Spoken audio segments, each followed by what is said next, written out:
I give all married men the same advice, gay or straight. Get a dog. This dog will love you all the time, but she's not going to. It's real talk. I didn't even know about dogs, and my kids got the dog. They brought him home from the shelter, and I didn't even want him. They were like, can we keep him? I said, nope. I said, where'd you even get this dog? They're like, we got him from the shelter. I was like, ugh. Probably something wrong with him. Can't keep him. And then my kids started crying and screaming like the dog had gambling debts. Please, Dad, if you don't let us keep him, they're gonna kill him. I was like, oh. All right, you can keep him. And this dog was a menace. I hated his guts. Then one night I'd smoked a bunch of weed and I was eating a sandwich and Baba came over. Baba's the dog. He came over and was staring at me. This will make you very uncomfortable if you're just looking at you.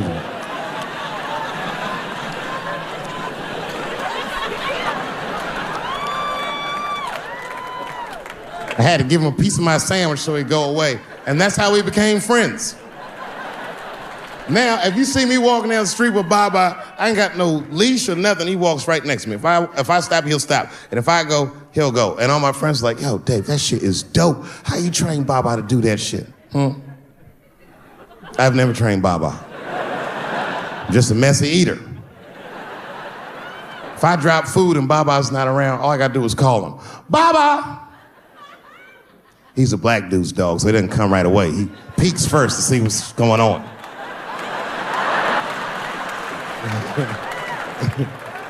I gotta tap my foot so he can see the food. Over here, little buddy. And he's like, thanks, Dave. He'll come get it and run off. But he knows all my habits. Like if he smells weed in the house, he'll be like, nah, this motherfucker's about to eat. And he'll just come running.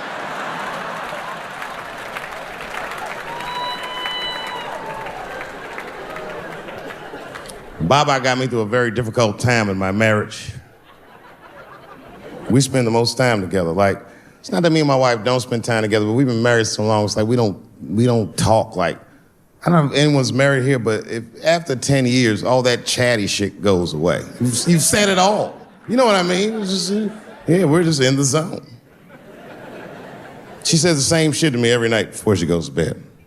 I'll be the last one up. She's like, I'm gonna get some sleep, Dave. Good night. All right, babe, I'm gonna stay up and watch television. Good night. And she'll walk halfway up the steps. David? Don't eat the kids' lunch. And then she walks away.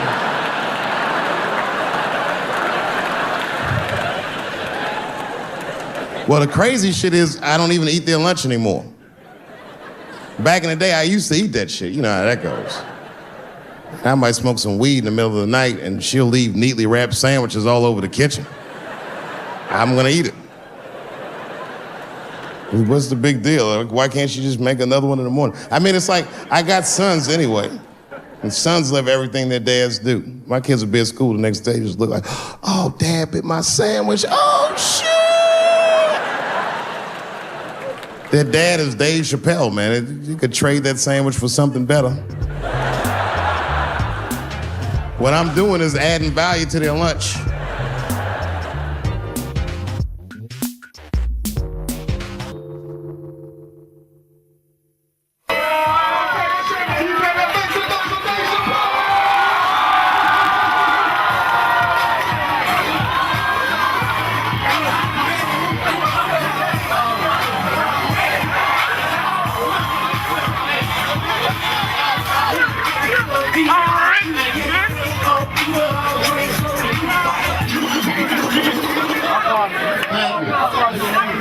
Holy shit. I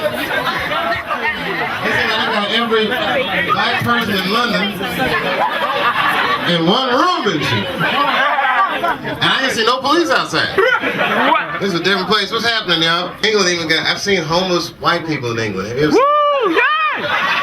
don't have that shit in America. Do you have any money? Does he have any money, please? This has been a very educational trip. I'm rich, bitch. You can't smoke it.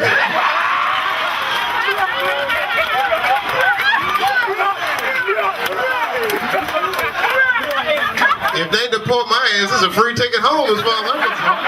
Can I go? Take it easy.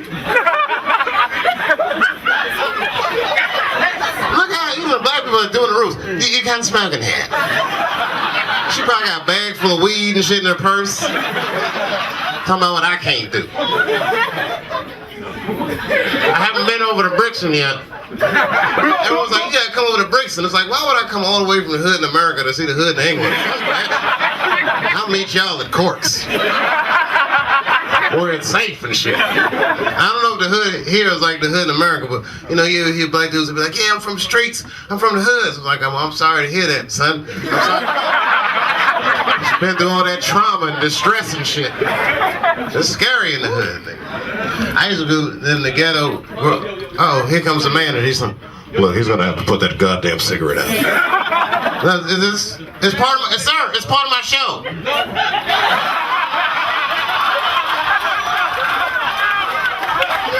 It's okay, it's okay. I gotta put it out for real. For real. All right, I'm gonna pretend I'm smoking this, and you pretend you're a nice person. Please, sir, please, you're too close. Don't make me fuck security up in here, son. I've done it before. I'm wild. My kids was here too, came to bed. What, nigga, take my shirt off in this movie? I'm fucking around, man. Come on, what you doing? I'm just playing with you. All right, well, I gotta leave soon, because I ain't had no babysitter. I'm sorry, man. I got shit to do. I got dreams, too. Hey, Kojo, when you coming to America, man? Come on to America. You can smoke inside and everything. Black people are free in America. Is anyone here from Africa? Yeah. I knew. Y'all know I was joking. Everybody in here is from Africa. Nigeria, this motherfucker. Where the Muslims at? That's one guy. He's like, put it up. I'm with you. Salam alaikum. Eid Mubarak, brother. Come on now. Y'all don't know about Mexicans. Y'all don't have Mexicans out here. Who are they afraid of here like they are? They're not afraid of anybody like Mexicans, huh? Huh? They're Muslims, huh? No? Nobody's afraid of Jamaicans, son. What would a country be without Jamaicans? Weedless. Sober. I'm fucking around, I'm sorry, man. He's like, I'm Jamaican, man. Get your fucking hands off. Where you from? You from here? You from? Did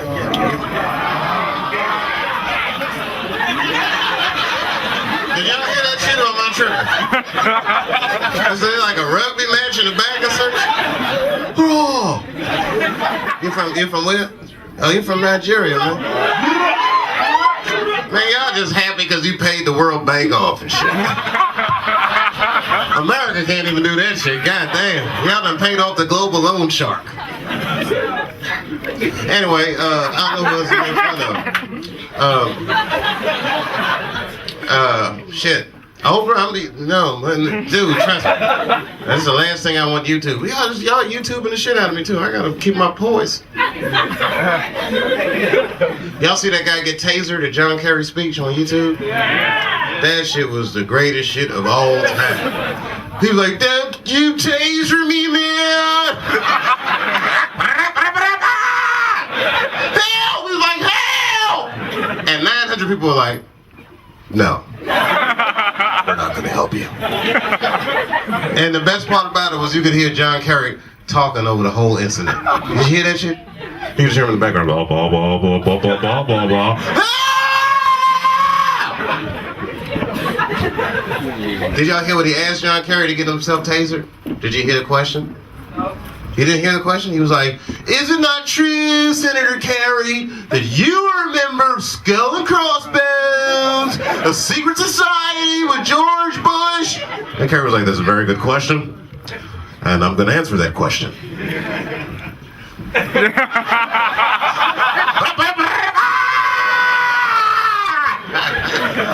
Where you go? Oh, not this motherfucker. Don't you taser me, man! Wow, you really can't smoke in England. That shit is serious, isn't it? Not even celebrities. Shit, man, I don't even pay my taxes in America. What's wrong with you? I'm not rich anymore. I was almost rich, bitch.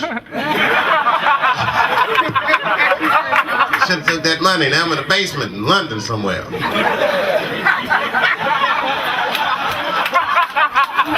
Standing underneath the air conditioner. Not allowed to smoke and shit. That's all right, though. They put me in a place called Corks. Kids, keep it quiet, nigga, you know. Put you at Corks. Well, this has been exciting. The only thing more exciting than getting in here was getting out of this motherfucker. This is gonna be a trick. I gotta get the Arab guy to run defense for me. I'm just fucking. You know I'm fucking with you, man. But you don't know you are the hardest motherfuckers on earth. For real, man. Everyone else be checking for guns. They be like, they got my gun. But they ain't get these rocks, nigga.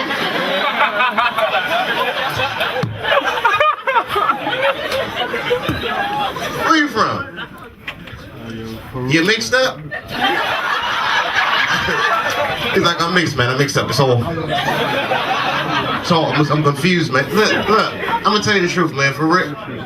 You're Pakistani, that's real. That's real. Okay. Okay. That's the start. What's the rest of you? Pakistani is where everybody again. There's a scorpion here. This motherfucker is half Braveheart and half Braverheart.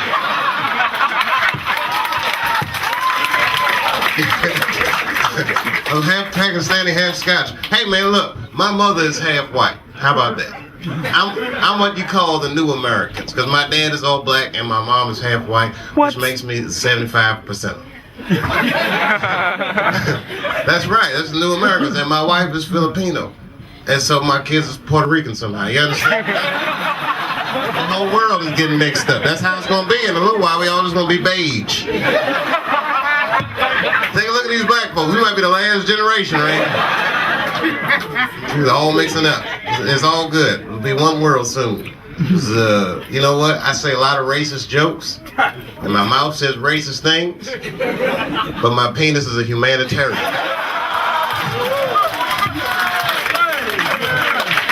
He's got a bigger vision than I do. I'm sorry. He sees the big picture. That's all I can tell. Man, that's all right, man. We got to do something, man. At Kojo, you do this every week?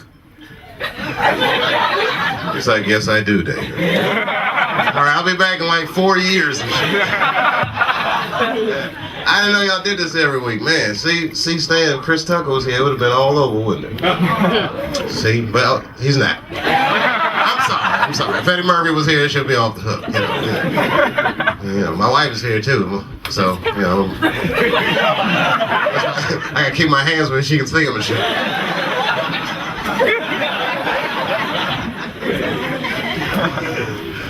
I don't say jokes about my wife anymore. For real, especially when the kids are here, because the last time the kids came, I seen them, but I didn't want to hold back. I just let her rip. I mean, you know, I didn't want to let the audience down, and it backfired on me, because then after the show, my 6-year-old asked his mom, he's like, Mom, what is pussy? And she had to explain that to her 6-year-old son. She said, son, well, pussy is what keeps his family together. All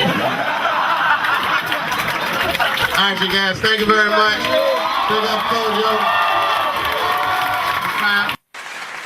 But I can't say the word faggot. And she said, because, David, you are not gay. I said, well, Renee, I'm not a nigger either.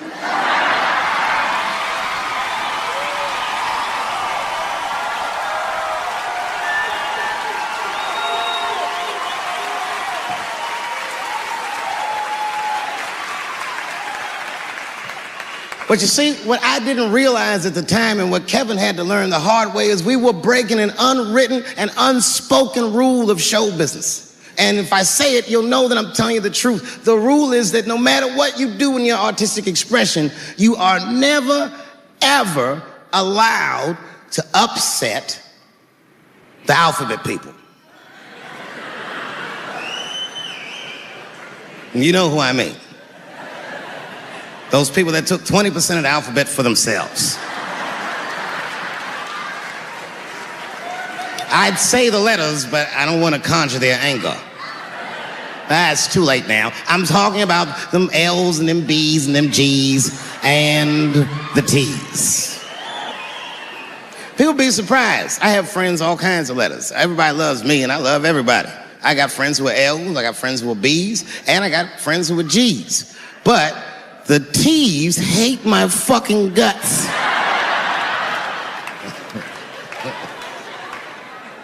And I don't blame them. It's not their fault, it's mine. I can't stop telling jokes about these niggas. I don't want to write these jokes, but I just can't stop.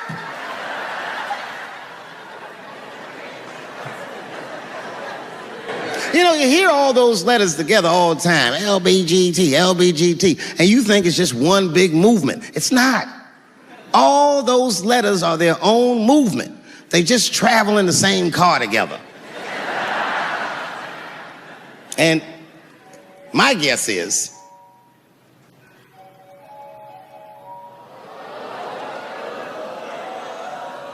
what is this, high school? This nigga probably got a babysitter or something. Go and answer your phone, nigga. Just get that shit out of here. I'm in the middle of something important. Wouldn't it be funny if we made fun of him? He's like, and he went outside like, hello? Mama's dead. Oh, no! Mama's dead.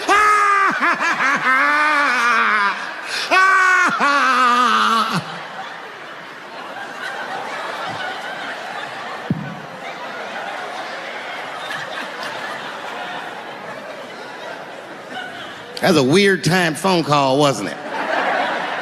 It's like his phone is gay.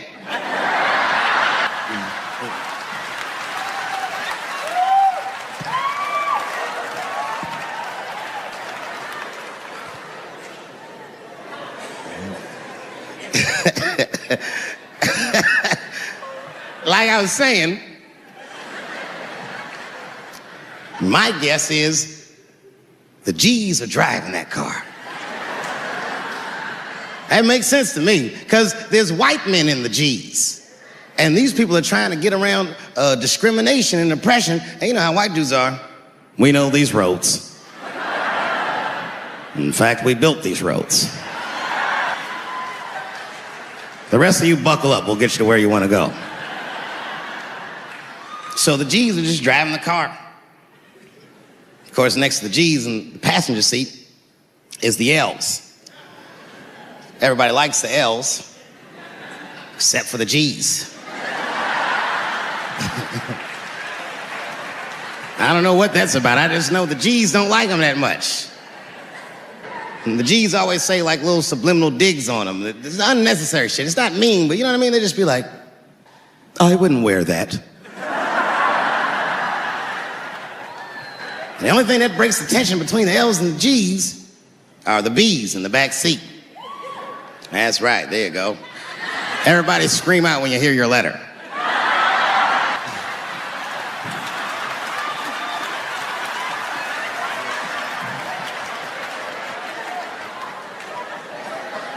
If it's one thing that the L's and the G's agree on, is that the B's are fucking gross. They seem greedy to the L's and the G's, you know what I mean? They're just sitting in the backseat like, yeah, man, I'll fuck anybody in this car. What's going on, man?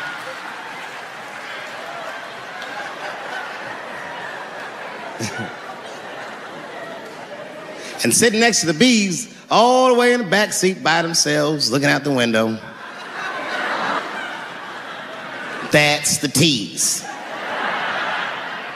Everybody in the car respects the T's, but everyone also resents the T's.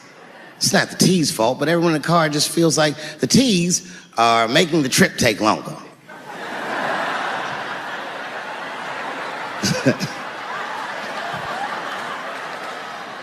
Anything the T's say gets on everybody's nerves. And then the T's don't even say anything bad. They just be in the back talking to themselves. I'm hot. Shut up. Shut the fuck up, okay? Just roll the window down, you bitch. I don't know what you... What? Just said I was hot. Could you pull over at the next exit? I need to use the restroom. There is not a restroom for you for 4 states, nigga. Will you just shut the fuck up so we can get where we're going?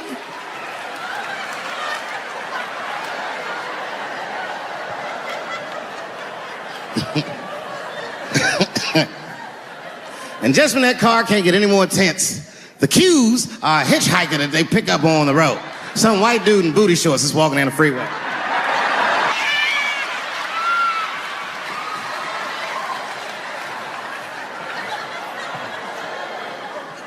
The G's see him. That guy might be one of us. Hey, are you okay? You need some help? And he come over there with them booty shorts leaning on the window. Hey, what's going on, fellas? Lady? Whatever pronoun makes you feel comfortable in the back.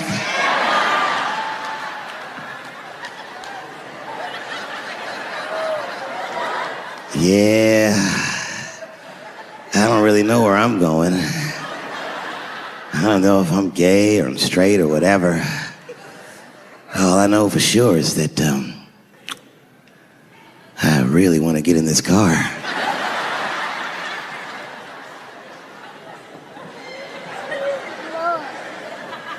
And they make him get in and sit in between the B's and the T's.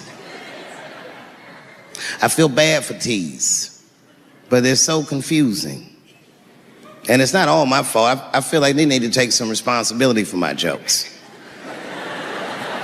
Because I didn't come up with this idea on my own. This idea that a person can be born in the wrong body. But they have to admit, that's a fucking hilarious predicament. It's really fucking funny. And if it happened to me, you'd laugh, wouldn't you? That wouldn't be funny if it happened to me? I think it would be.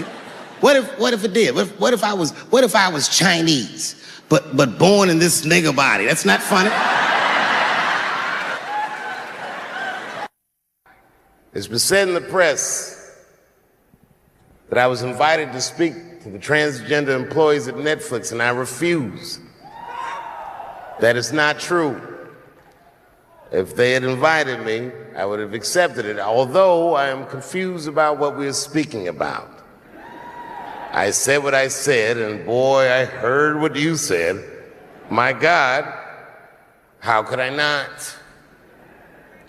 You said you want a safe working environment at Netflix. Well, it seems like I'm the only one that can't go to the office anymore.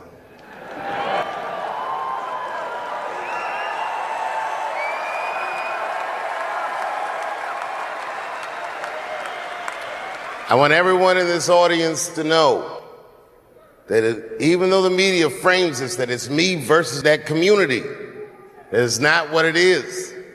Do not blame the LGBTQ community for any of this shit. This has nothing to do with them. It's about corporate interests and what I can say and what I cannot say.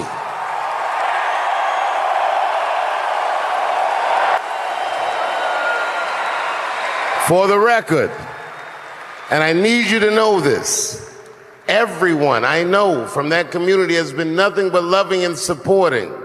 So I don't know what all this nonsense is about. In summer 2020, when the whole world shut down, I was outside doing shows.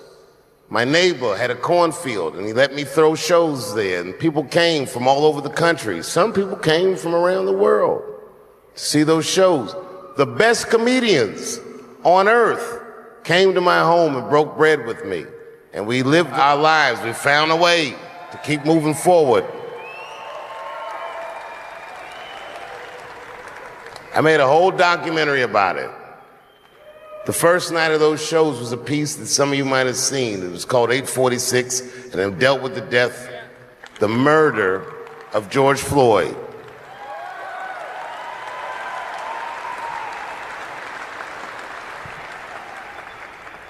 This film that I made was invited to every film festival in the United States, and some of those invitations I accepted. And when this controversy came out about the closer, they began disinviting me from these film festivals. And now, today, not a film company, not a movie studio, not a film festival. Nobody will touch this film. Thank God for Ted Sarandos at Netflix. He's the only one that didn't cancel me yet.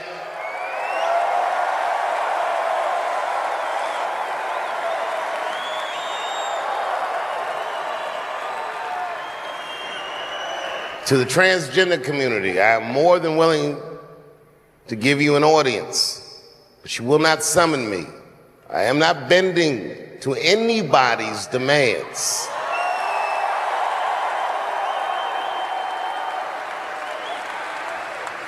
And if you want to meet with me, I'd be more than willing to, but I have some conditions.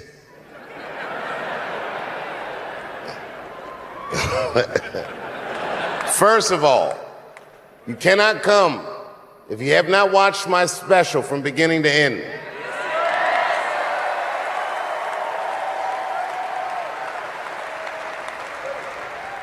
You must come to a place of my choosing and a time of my choosing. And thirdly, you must admit that Hannah Gadsby is not funny.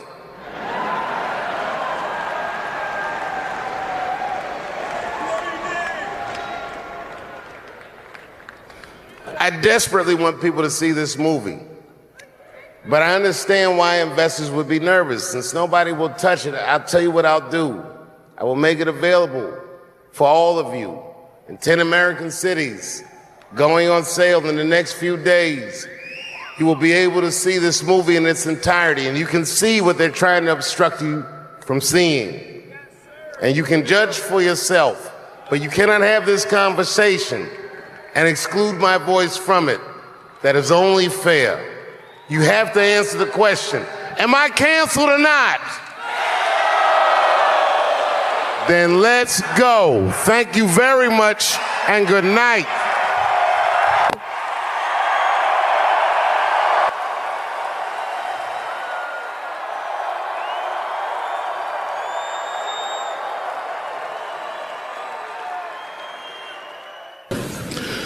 I started doing stand-up comedy when I was 14. I'll never forget the first time I was on stage. The guy that introduced me was a guy named J.T. Newton. I'm 47. I can close my eyes and remember the introduction like it was yesterday. It went like this. Ladies and gentlemen, this next young man coming to the stage is starting his comedy career tonight. Who knows? We may be witnessing the birth of a star. Please welcome David Chappelle.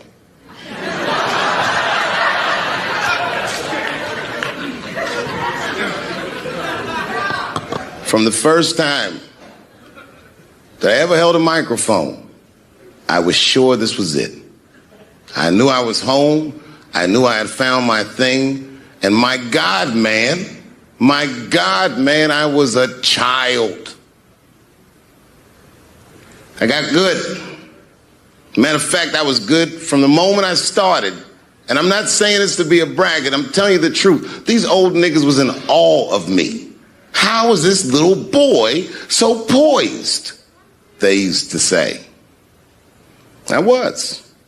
I mean, you know, I got better, but I started out good. About a year into it, when I was 15 years old, I had written a joke during the AIDS epidemic about having a Goodyear condom. Something, I don't even remember the joke. Something about an industrial strength condom by Goodyear. I just remember all the comedians really liked that joke. And there was an older comedian. And he came to me one night after the show, after he saw the joke, and he said, listen, I got an audition at another comedy club, and I was wondering, do you mind if I do that joke? I just want to borrow it. Now, I'm a kid. I don't know any better. I'm like, borrow it? Well, I guess, sure, if it'll help your career. I let him do the joke. And then weeks later, I was waiting to go on in a comedy club, and he went on before me, and he did the joke. And after the show, I pulled him aside, and I said, hey, man, I don't mind you borrowing my jokes, but you got to give them back. He said, oh, I forgot to ask you. He goes, let me buy that joke from you for $50. And I said, man, I'd do it, but I'm just starting out. I need all the material I can get. The idea being that the more material I can accumulate, the faster I'll be able to make money for my work. I said, I can't do it. I want my joke back. I'll never forget this. Remember, I was a 15-year-old child. This guy was a grown-ass man. He stood up over me so I could see how big he was. And he said to me, really? I can just take it. And he did. I got scared because I was a child. But I never forgot that. I never forgot that. I was 15 years old. I'm 47 now. I think about this guy all the time. When I look at my own kids and I see how young and innocent they are, I can't believe someone did that to me. And I don't think about it every day because that was the worst thing that happened to me. I think about it every day because that was the first time that someone ever did that to me. But in my career, it has happened many, many times since, where someone would intimidate me or scare me and take something that I believe was mine. I'll tell you another story. Now I'm 18 years old. I'm living in New York City, and I just finished my first road tour, which was a very difficult tour. I'll spare you the details. Now I'm back in New York, but my rent is paid, thank God. And I have $60 to my name, and a woman that I had met in Pittsburgh, a bad Dominican bitch,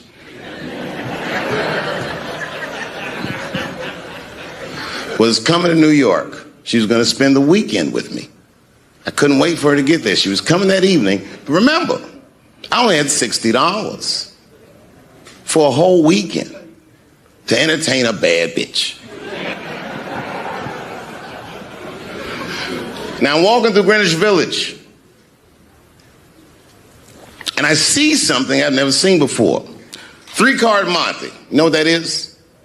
Yeah, the guy had the whole thing. The table was set up, and he had the 3 cards, and the crowd was hooting and hollering, and he was like, find the red card, find the red card, and people were playing. Sometimes they win, sometimes they lose, but it was really exciting, and I'm standing there watching it, and I noticed while I'm watching them play this game that the red card, the one you're trying to find, had just a little bend on the corner. And I'm watching it, and I'm like, yo, this guy doesn't seem to know that red card is bent. I'm going to beat this motherfucker. And I walked up to the table, and I said, let me play a hand. And I put my last $60 on that table, and he starts to shuffle and find the red card, find the red card. And I kept watching that bent card go around the table, make sure I kept my eyes on that bent card. And when he stopped shuffling, and he said, find the red card, I pointed to it with confidence. Here it is right here. And he flipped it over, and it was black. And he took my money. I couldn't fucking believe that. How did this nigga do that? Was that magic or sorcery? I was confused. So you know what I did? I sat there, and I watched him for a real long time play the game. And I realized that all those people who was doing all that hooting and hollering and betting, my God, they were his friends. They were in on the whole thing. I felt so wronged. I felt so stupid. And then the next sucker came up to the table and was about to put his money down. And I said, fuck that, man. Don't put your money there. All these niggas is in on it. It's a trick. And when I said that, the guy that was dealing, and this motherfucker was huge, snatched me up by my collar. Feel how strong he was when he grabbed me. I was a skinny little guy. And he was gonna maul me. And the only reason he didn't, I'm sure, is because he saw the fear in my face. And that fear, he looked at me. I saw his eyes go from hard to soft. He softened. Then he looked at me like the way a father would look at a child. And he said to me, young man, don't ever come between a man and his meal. I never forgot that either. Most niggas would have to run the streets for years to learn a lesson that profound. It took me 2 seconds. Never get between somebody and their paper. Taking a man's livelihood away from him is akin to killing him. When I got off stage, T.I. was backstage with a friend of his that I didn't know. I just knew his friend was somebody because everyone was acting all excited that he was back there. So I asked him, I go, yo, Tip, who's your man? And he's like, oh, that right there? He goes, that there is the future of hip hop. And I was like, well, you just calm down. So then I asked the dude, I said, yo, my man, I said, what's your name? And the dude looked over, he said, I'm Nipsey. This was Nipsey Hussle. That night, me and T.I. and Nipsey went out and we had a blast. Good time, not a freak-off fun, but fun. So much so, when I got home from the road, my wife always asked me, she goes, Dave, how was your trip? Normally I'm just like, it was good. But this time I was like, babe, I met the coolest. I said, this is younger than me, but it's like he's older than me. And she's like, what? She goes, what does that mean? And I was like, I don't know. He's like, it's like hanging out with a fortune cookie. This just had an answer for everything. I told her all about Nipsey. What was funny about it is years later, I saw Nipsey's widow and she pulled me aside. I'd never met her. And she said, I just want to tell you that my husband loved you. He said he met you in Atlanta and you had a wonderful time. I said, boy, that's crazy. We sure did. Not long after I met Nipsey, I was in LA doing a show. And then after the show, I got a text from a guy that says, I'm at a party you need to be at. And I was like, I'm gonna go to bed. And he's like, no, you have to come to this party. So I'm thinking this must be the freak off, finally. And the party was at a place that I'd been to a million times, so I wasn't excited about being in that place. But when I walked in, it just was different. It was popping. And turns out that the party was for Nipsey. Nipsey had been nominated for Rap Album of the Year, and everyone that he would have ever respected was at the party. T.I. was there, Snoop was there, Jay-Z was there, Puffy, before we knew he did all that stuff, was there. I was there, on and on and on. And as good as the party was, when I was partying, I was having fun, but I had a pit in my stomach because it reminded me of the 90s. And you can believe me or you cannot believe me. I'm just telling you how I saw and how I felt. They had the FBI lights up. I just felt like, man, this party's under surveillance, but I didn't think too much of it. And then I went back home to Ohio and I was taking a nap and my wife shook me awake and she had tears in her eyes and she said, David. I said, what's going on with you? She said, your friend is dead. Now I'm old now, so I'm like, you're gonna have to be more specific than that. I know it's with gout. But it was Nipsey. And this is why I feel for Charlie Kirk's fans, because I know what it's like to see someone you look up to and admire gunned down by a fucking nobody. Oh my God. It's so hard to accept that. I love hip hop music. I love many of the people that make that music.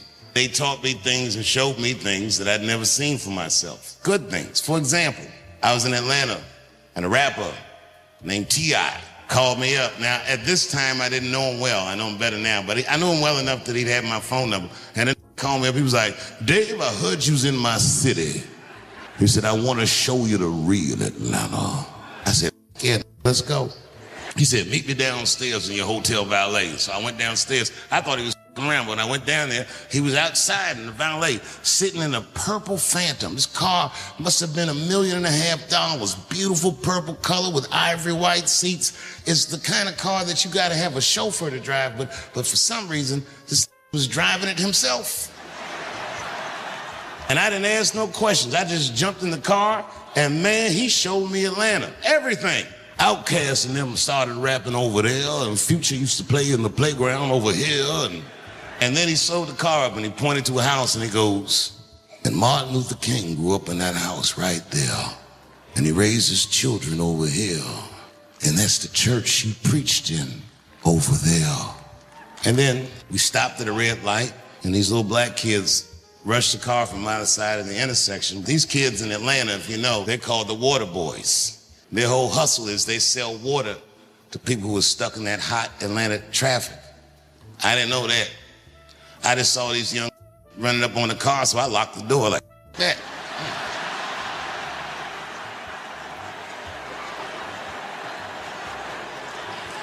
T.I. rolled his window down. Started giving the kids orders. Slow down, don't just run up on somebody's car. You don't know what they got in there. And smile so you look less threatening. And remember your manners. Yes, sir, no ma'am, please, thank you. That'll keep you alive. And keep that condensation on that water so it looks refreshing and delicious. And then that kid realized that he was talking to a legend. He said, oh my God. He said, thanks, T.I., and held his hand out for some money. And that T.I. looked at him and said, I done gave you the game, and rolled up the window and drove away.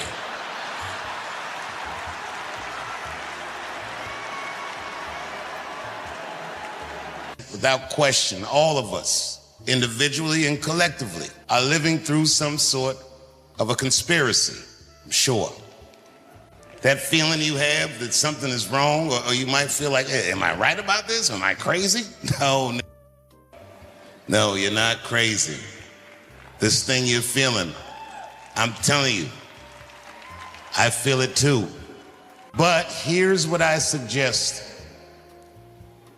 If you don't know what the conspiracy is, then just say that. I don't know is an acceptable answer. In fact, if you don't know, it is the best answer. But all this guessing out loud about what the conspiracy is, I'm begging you, please, shut up. You're gonna make everybody sick that way. You can say, I feel. You can say, I think, or I suspect, or it looks to me like, but please stop saying you know. Because in times like this, the last person I trust is that's sure. This is madness. I was at a Stevie Wonder show, and Stevie Wonder didn't know I was there. I was on the side stage. And this was a very special night. It was the night before Aretha Franklin's funeral. And Steve was on stage killing it. And then in the middle of his set, he started to sing a medley of all the songs that he had ever written for Aretha Franklin. And the crowd was grooving and celebrating her life. And just suddenly, in the middle of it, Stevie broke down crying, put his head down on the piano, and I could hear him sob. And I was drunk. And it hurts a man to hear another man cry. And I didn't even think about it. I was like, I must go to him. And I just walked out on stage. And you know, it was home. Like, when the crowd saw me, they started cheering. But Stevie didn't know it was me. He was looking like that falcon. And I sat down next to him at the piano, and I go, Steve, it's me. And then he smiled real big, and we started cracking jokes and singing songs. And then after the show, we were backstage, and Stevie said, I need you to do me a favor. He said, John McCain is laying in state at the Capitol. The late, great John McCain had passed away. He said, I want you to go pay our respects to him. And I said, I would much rather go to Detroit with you. And then Stevie gave me that look. He just looked like this, like, he didn't even know I was all the way over here, didn't he? So I went. The next day I went to the Capitol. I don't do this for anyone but Stevie Wonder. He can tell me to do anything within reason. The only thing he's told me to do that I won't do is stop smoking. That I won't do yet. But I did it. I waited in line, and then I got all the way up to Senator McCain's casket, and I was just like, Stevie Wonder sent me. Goodbye, and I just walked off. That's what he wanted us. I did it.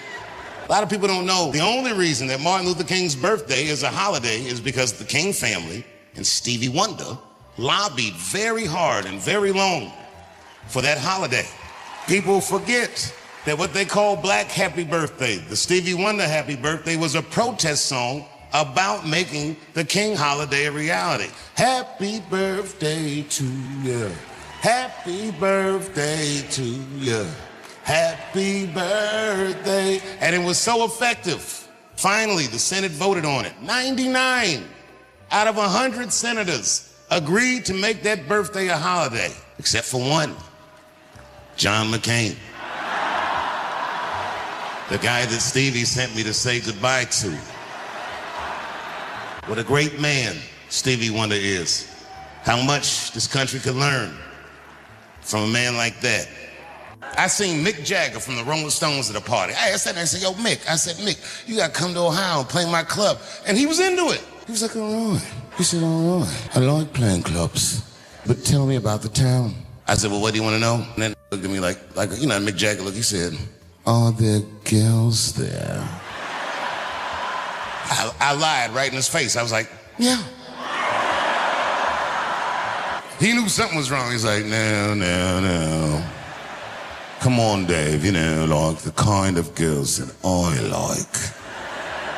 I said, Mick, I don't know what kind of girls you like. And he said, you know, you've heard my music. Are they white with dirty feet? I said, Mick, you are going to love this place. Mick, these will put a ring around a public pool. Dirty hippie, that's what I'm dealing with. I've been to Puffy's house. No, I didn't see none of the stuff they said in that trial. I walked to that living room, house was clean, traction on the floor, nothing slippery, walk right through. Perfectly normal evening. The only thing, in hindsight, I didn't think about it until after I found all that stuff out, but we was on his back patio, we was drinking and laughing, talking, and then Nick Puff starts swirling his drink like this, and he goes, so Dave, what are you into? You know me, I was like, I don't know, books, video games, I didn't know there was my big chance to Cassie.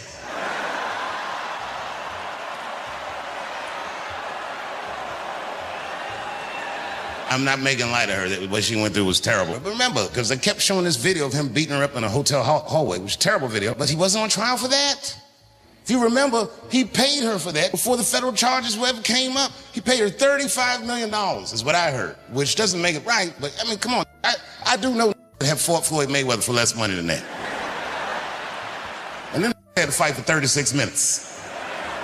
But Cassie is a gangster. She did something that I wouldn't wish on my worst enemy. She had to testify about her sex life. Boy, that's tough. God save us all from that. Anything you say about sex publicly is going to sound bad. Even if you're talking about your wife face to face. The judge's like, did you your wife face to face? Yes, Your Honor, I did. What could you describe the account? Well, yes, I looked at her in her cold, bored eyes, and then I pulled those big panties aside, and it's like a bush that just screams, I don't give a f***, and I just, you know what I mean? Just power through it, you know what I mean? Cassie had to do way harder than that. Them questions, they was asking her all kinds. Did Sean Combs pee in your mouth? I was like, oh my God. She didn't hesitate. Guess Your Honor, I'm sorry. I don't like talking about this, but I'm gonna do it.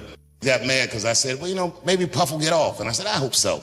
And the crowd was like, boo. Look, it's not that I think Puff is right, but when I got attacked in LA at the Hollywood Bowl, people forget Puff was the guy that tackled my attacker. He saved my life. It's hard to be mad at after that. I had security that night, but you know what I mean? They just wasn't ready. They had some slippery shoes on or something. They ran out. All them slipped and fell, and Puffy got my attacker and tackled him. And then years later, when I heard about that baby oil, I was like, what did those slip on? 1,000 bottles of baby oil, that's a lot. Remember, he wasn't on trial for having 1,000 bottles of baby oil because it's not a crime to have 1,000 bottles of baby oil. It's gross. It's not illegal. P. Diddy Combs has been under surveillance for at least 30 years. But just now they noticed that he racketeers and beats up. I bet you, if he was doing all that, I bet you they seen him doing it for a long time. It was strange in this case. Nobody called the police except for Kid Cudi. And everybody called Kid Cudi a snitch, but he wasn't a snitch. A snitch is when two do crime together and one of them gets caught and tells on the other one to get himself out of the trouble. Kid Cudi was violated by Puff. He alleged that Puff blew up his Porsche with a Molotov cocktail and didn't stop there. He said he then alleged that Puff broke into his house and opened his Christmas gifts. Oh, I'd have been furious. And Kid Cudi said, I can't prove that he opened the gifts or nothing, but I came in the house and he was in there and the gifts was open and it was just like, Merry Christmas, Playboy. So what was Kid Cudi supposed to do? He only got two choices. Either A, you're gonna have to do some gangster this that he's gonna have a hard time proving, or if you're not built like that, and I do not believe that Kid Cudi is built like that, your last option is B. You gotta call the police. Good for Kid Cudi. He did the right thing. I, on the other hand, I'm built like that. Charlie Kirk was alive and well. This is another reason it's hard to talk in America, because, you know, if you talk for a living and see Charlie Kirk get murdered that way, I'm gonna be honest, I was shook. I mean, Charlie Kirk is the wholesome white guy, and they killed this. I said, these whites, we've never seen them like this. They're playing for keeps. And remember, the next day in the news, when all the information was still shoddy, they came out, they were like, apparently there were transgender messages inscribed on the bullets. I was at home like, oh no, I'm dead as fried chicken. And then weeks later, they said what was written on the bullets. One of the bullets had Bella Ciao, Bella Ciao, Bella, Bella, Bella Ciao written on it. Another bullet had written on it, if you're reading this, you're gay. I'm gonna need to see these bullets. How the is this writing whole paragraphs on bullets? How big are these bullets? What is this, watchmaker? He can inscribe all this on a bullet? And this is why I feel for Charlie Kirk's fans, because I know what it's like to see someone you look up to and admire gunned down by a nobody. Oh my God. It's so hard to accept that. America's whites, they're furious. These act like because I did a comedy festival in Saudi Arabia, I somehow betrayed my principles. They said, well, Saudi Arabia killed a journalist. And I mean, look, bro, Israel's killed 240 journalists in the last 3 months. So I didn't know y'all was still counting. And I know that the people in Saudi Arabia can't say all the things that I was allowed to say, but a deal's a deal, and the king said that I could say these things. So I looked at it like I was on a diplomatic mission. I gotta bring jokes to the Middle East, because they got all that over there and they can't even talk about it. I said, I'll do it. Every article said the comedians themselves out to a dictator, but all the articles have my picture on it. And you know what, I can't even get mad. Because, you know, to be fair, I did make more money than all of those comedians. Trump and Elon made this Doge thing and cut all those government jobs. The housing market in my hometown plunged 20% in the first quarter. And I don't mean to talk like a white. But boy, they did that, didn't they? And then when it's deployed the National Guard, my hometown, took the police department from the mayor. Oh, D.C., we don't like that. Then my governor in Ohio sent our National Guard to police my hometown. And I called these and said, I'm pulling up. These is trying to take the chocolate out of Chocolate City. And then I went on Instagram and saw all the protests in D.C. and there was a bunch of white people like, not on our streets. I said, oh no, it's too late. These whites are entrenched. Not on our goddamn streets, you don't. And I came here mad, ready to fight, but when I drove through the city, it looked clean, guys. I gotta tell you, it looked clean. A lot better than the last time I was here. Today I only saw one guy take on the street. But you know what? He had a bag. Picked it up. I was waiting for somebody to do something about the homeless. You know what about D.C.? We the nation's capital, and nobody even gives a about the homeless. I'm gonna tell you the truth. I feel like I'm the only one that does. Now, y'all don't know this, but quietly for the last 2 years, I have been secretly working with Washington's homeless, and I have spent $2 million already on my homeless project. No, don't clap for me. I didn't give them food or anything like that. I just taught these the Thriller dance. And you got a big treat coming up on Halloween, you'll see. D.C., no matter how much this government or anyone else puts pressure on you, keep your wits about you.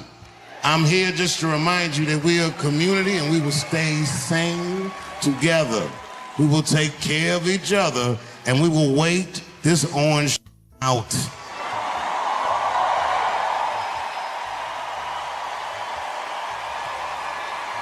These motherfuckers act like because I did a comedy festival in Saudi Arabia, I somehow betrayed my principles. Well, no, I know I didn't. I know. No, let me, come on, everybody, let me do this. Now, everybody calm down. First of all, they said, well, Saudi Arabia killed a journalist. And rest in peace, Jamal Khashoggi. I'm sorry that he got murdered in such a heinous fashion. But, and no buts, like, you know, period. And also, I mean, look, bro, Israel's killed 240 journalists in the last 3 months. So I didn't know y'all was still counting. In the news, I've been getting a lot of grief, again, because I did a comedy festival in Saudi Arabia. Hear those cheers? That's black people. America's whites, they're furious. Boy, I gotta tell you something. I've never not felt guilty about something like I don't feel guilty at all. You know, and Bill Maher, the famous comedian, I've known Bill since I was like 18, 19 years old, and I've never said this publicly, but that guy. I'm so tired of this little smug commentary. These clown me because I was on stage in Saudi Arabia. I didn't tell them to put this in the paper. I just said it on stage. I said, it's easier to talk in Saudi Arabia for me than it is in America. And felt some kind of way. And I know that the people in Saudi Arabia can't say all the things that I was allowed to say. But a deal's a deal, and the king said that I could say these things. So I looked at it like I was on a diplomatic mission. I gotta bring the jokes to the Middle East. Because they got all that over there and they can't even talk about it. I said, I'll do it. Oh, I stand 10 toes on that. Don't forget what I just went through. 2 years ago, I almost got canceled right here in the United States for transgender jokes. But I gotta tell you something. Transgender jokes went over very well in Saudi Arabia. Them niggas couldn't get enough of that shit. I was in the pocket. I was like, where have you been? Every article said the comedians hoard themselves out to a dictator, but all the articles have my picture on it. And you know what? I can't even get mad, because, you know, to be fair, I did make more money than all of those comedians. I don't even work at Netflix no more. You know what my new job is? I sit by the phone and wait for them Arabs to call me. Can I help you guys? What do you need? Look, it was way more intense than what you guys might have read. I don't know what you read, but the kid, while we was beating on him, reached in his waistband, pulled out a .22 caliber pistol. That shit was mayhem. Everybody started screaming, oh my God. Oh my God, he's got a gun. He's got a gun. And then I got scared. I was in the back, but I was scared. Because I knew that everybody that was with me was armed. Yes, if they had shot and killed this kid on stage at the Hollywood Bowl, like I pay you to do, Travis.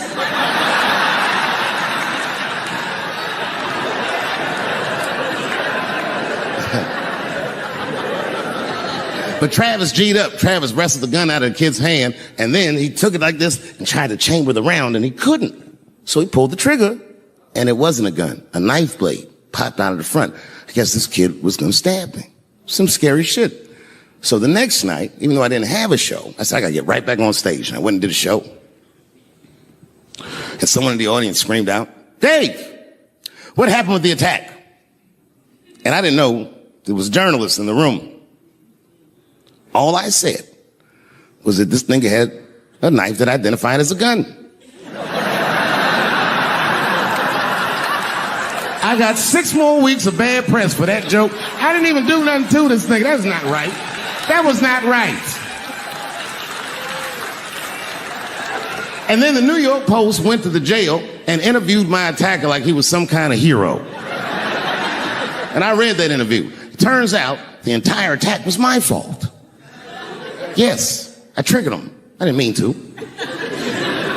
I had done jokes about the homeless. It turns out this young man was homeless. And I mean, there's no way I could have known this. But I will say, for a homeless guy, this nigga had incredible seats.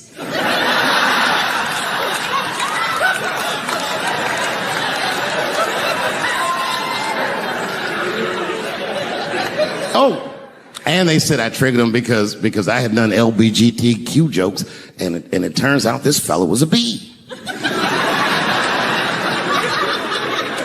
That was the headline in the article. It said, Dave Chappelle's alleged attacker is bisexual. I said, alleged attacker? This motherfucker definitely attacked me. I'll show you the tape. He's allegedly bisexual. I'm gonna need to see him suck somebody's dick before I believe the rest of this article.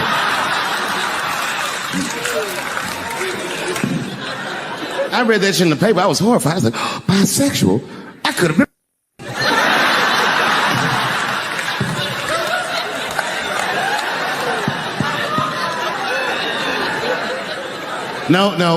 No, you know what though? It's not funny because after all that madness ensued, I went to the hotel room. I was by myself and I opened the door and my wife was in there alone. She was sobbing, like sobbing. I said, oh my God, what's wrong with you, bitch? Did you get attacked too?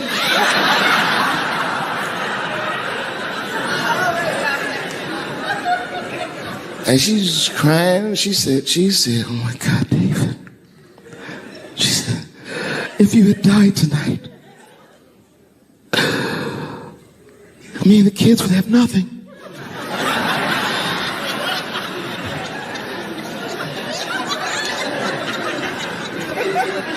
Then I knew it was serious. So I sat down on the bed next to her. And I reached in my pocket, I pulled some keys out that she had never seen before. She said, what are those keys? And I gently placed them in her hands.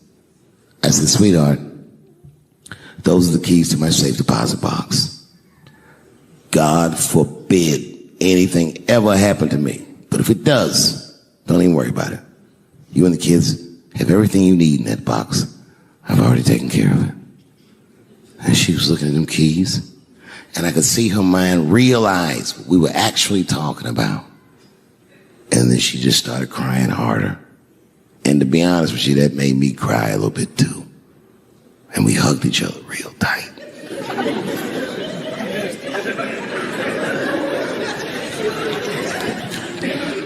Do you know this bitch looked in the box while I'm alive and well? Who does that? Oh my God. And then she was mad at me. She said, God damn it, David, I opened that box. I said, you did? She said, yes, I did. And there was nothing in there.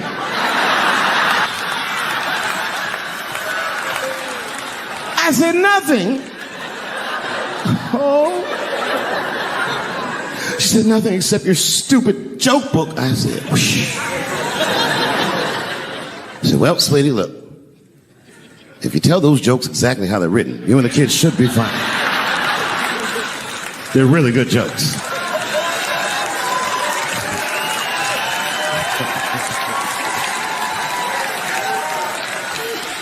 She's like, good jokes? What is this shit? Come join me in my watery grave. No, you gotta roll your throat. Join me in my watery grave.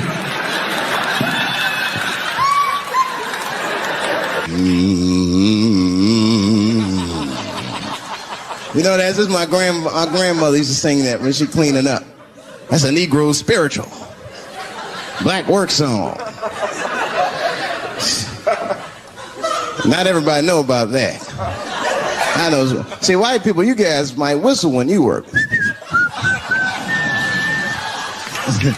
You dig? But that's how you can tell what kind of work we're actually doing.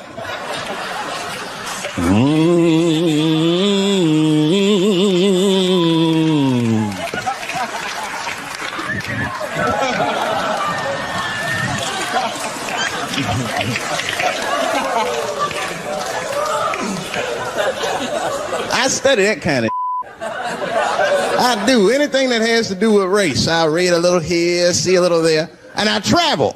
That's always good. Traveling has made me a racism connoisseur, if you will. You know, it's different from region to region. Anyone ever been down south? So you guys know what I'm talking about. And the racism down there is just it's perfect. It's due to a perfection. It's comfortable, it's out in the open. There are no secrets in Mississippi. Everybody knows the deal. Morning, nigger. there? Morning, sir.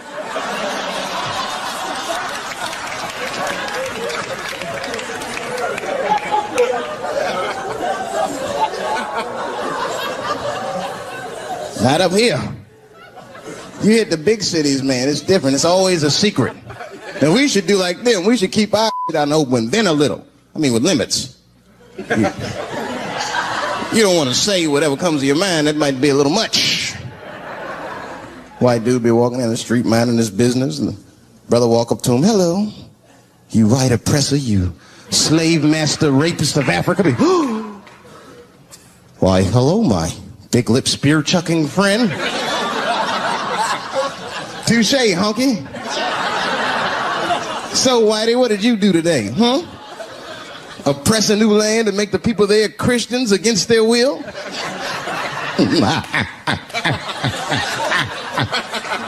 What did you do, fellow?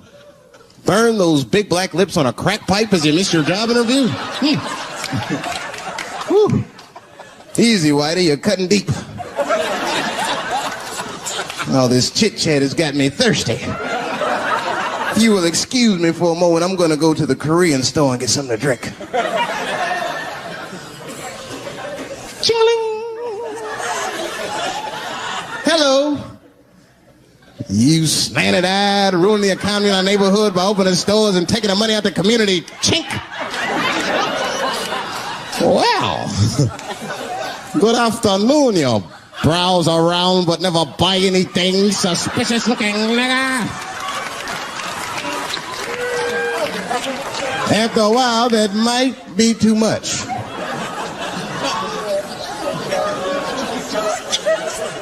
But you can't help it. If you're an American, you're a racist. We brought up from the beginning to think in generalizations. We never look at the individual. We rarely look at the individual. I'm a racist. I know I'm a racist. You know how I know? The other day I caught myself being racist against myself. There's so much going on, I got mixed up. Forgot whose team I was on.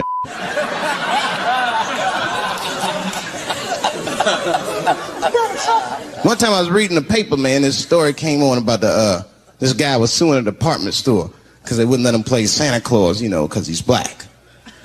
And I was actually like relieved when the department store beat him. That's bad. But I wasn't ready for that. I wasn't ready for the idea of a black Santa Claus, man. That would suck. So we wouldn't get our presents till the 28th, 29th. Sorry, wait, kids. Santa got caught up with some in Vegas. Woo.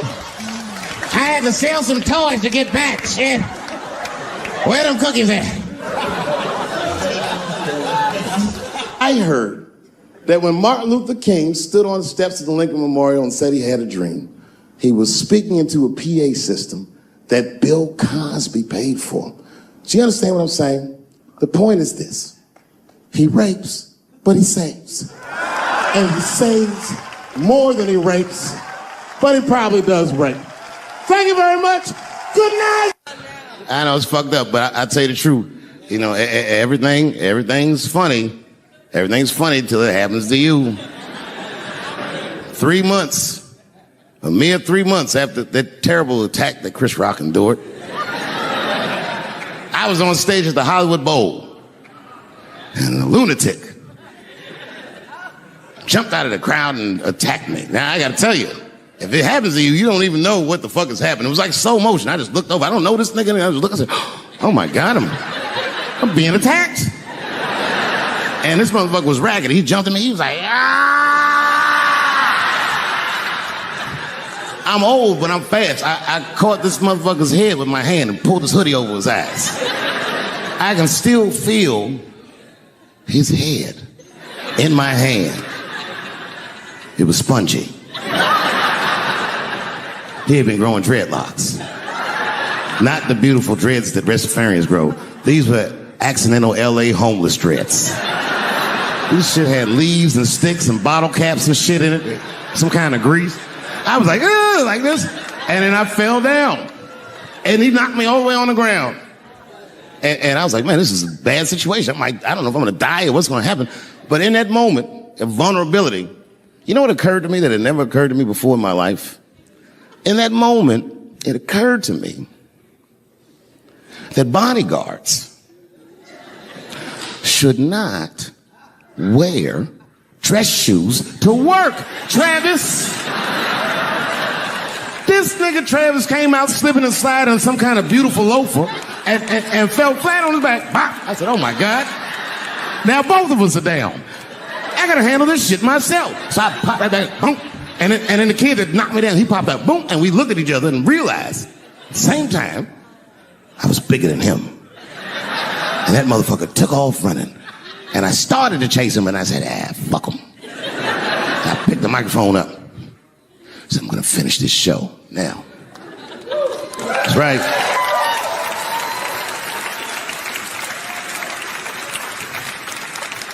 For 3 months before that, I'd been making fun of Chris Rock. And people would ask me all the time.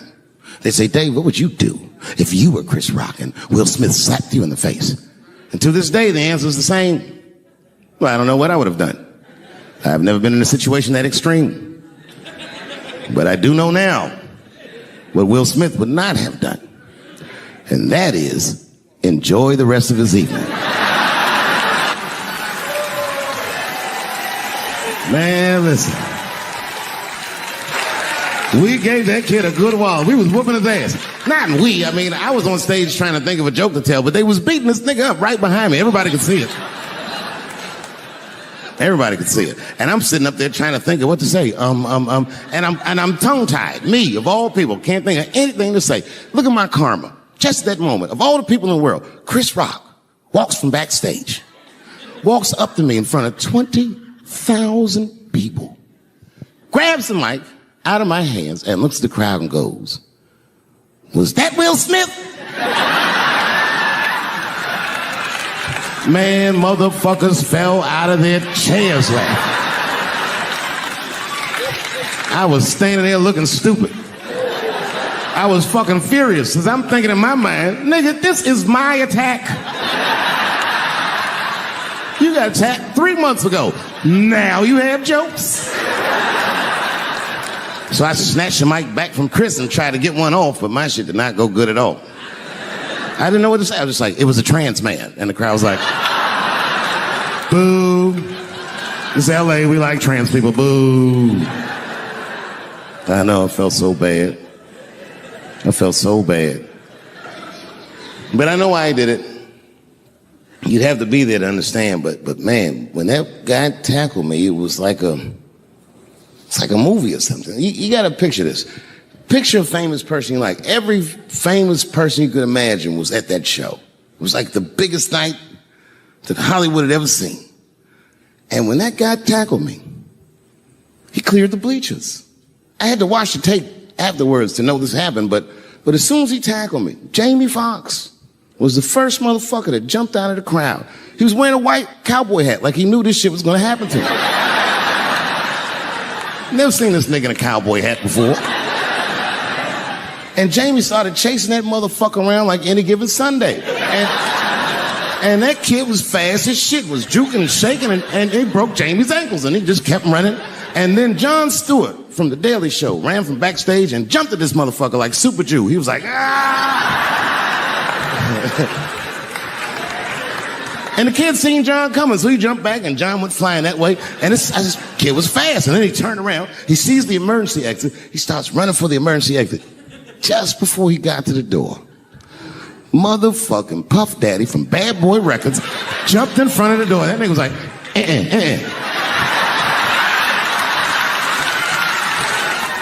Boy, Puffy got that motherfucker.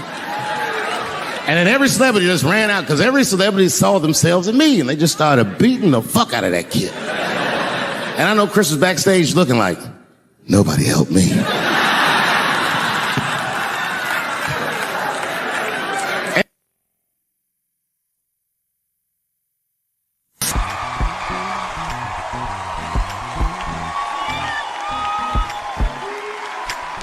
Oh, man.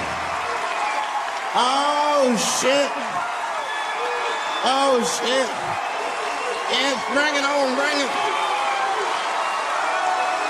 Yes, thank you. Thank you all. Thank you for coming. God damn. I did it big this year. From cable, nigga, goddamn. Thanks for coming out, and thanks for making a nigga feel comfortable in the gayest place on earth. You guys got Disney World jealous out this motherfuckers. Man, I didn't really think it was that gay at first. I was like, what is everybody? Because when I was coming out here, everyone was like, man, that place is really gay. So what the fuck is everybody talking about? It's not so gay. And then I wandered into that Castro. God dang, I said, this is America's anus right here. This shit is deep. Went to that Tenderloin. There's nothing tender about that motherfucker at all. That shit was rough. The opposite of tender. I have never seen crack smoked so casually before.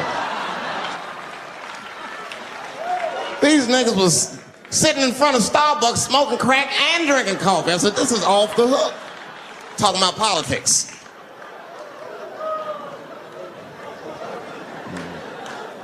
I seen one crackhead trying to break into somebody's car, man, and it struck a chord with me. I tried to stop him. I said, hey! And he looked back and saw me and said, oh, keep an eye out. I said, nigga, that was me that said that. I'm trying to help you. I want this shit to stop.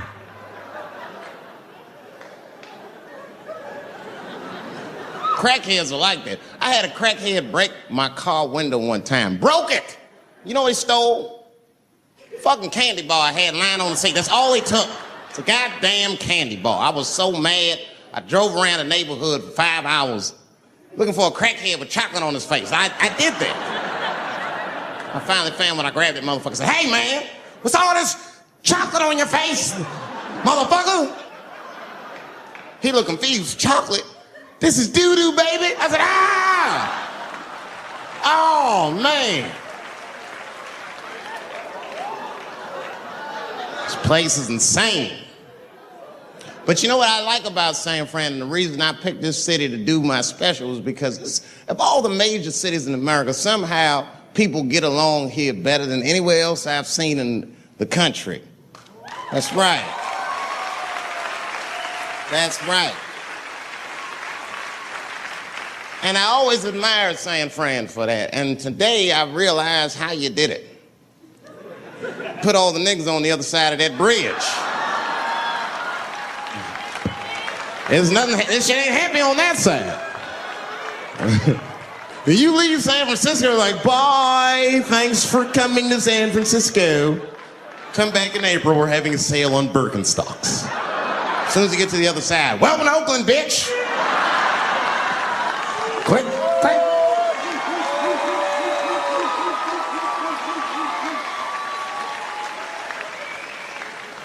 It's fucking crazy. But it also feel like it's an East Coast city in the West Coast. You guys got subways and shit. I'm scared of public transportation. I was on a bus that was held hostage 45 minutes. It wasn't life-threatening. I don't want to give you that impression. It was a dude jerking off, but the shit was scary, son. It was scary. Because right before it happened, I was on the bus smoking a cigarette. It's a long story. It's not the coolest shit I ever did. And people freaked out. Sir! Sir, put that goddamn cigarette out, okay? This is everybody's air, sir. I flicked it. I didn't want any trouble. And just at that moment, coincidentally, this homeless dude out of nowhere pulls his dick out, started beating off, and I was furious because nobody said shit to this guy. They were just looking like, oh my God. I was the only one on the bus that had the balls to say anything to him. And it's not even like I was brave, really. It was that, you know, I was sitting next to the motherfucker. I had to say something. Come on, dog, you hit my elbows. Stop. Son, stop. That's all I said. I didn't want to say too much. Guys beating off on the bus means there's something wrong with this motherfucker. He's not wrapped so tight. I didn't want to push him over the edge. As soon as I said something, all these dummies on the bus, now they're brave. He's right. Put your goddamn cock away. I don't want to see this anymore. I don't want to see it either. Yeah! Now the guy flips out. All right, everybody, back up. Back the fuck up. I tried to be nice about this. Now everybody freaks out. Oh my God, it's a biological attack. Oh. I'm caught in the middle. I can't lose my cool. I said, hey, everybody, just calm the fuck down or you're gonna get me shot. Let's all just be cool. Let's do what this man says so he'll leave us alone. Now everybody gets quiet.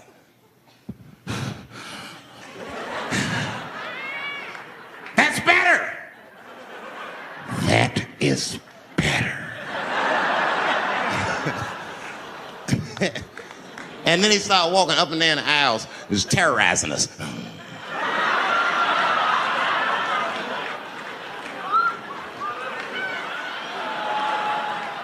And then he starts making demands. You in the pink shirt, squeeze your tits together. Oh God, no. No.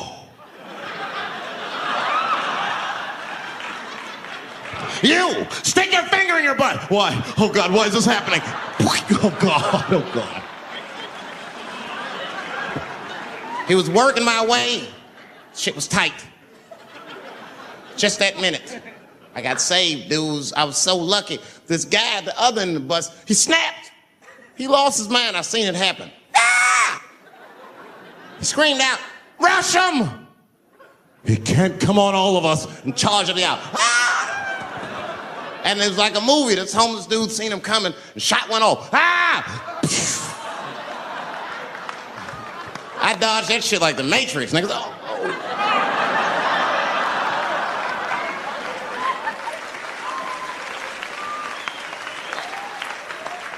The guy behind me wasn't so lucky, y'all. No!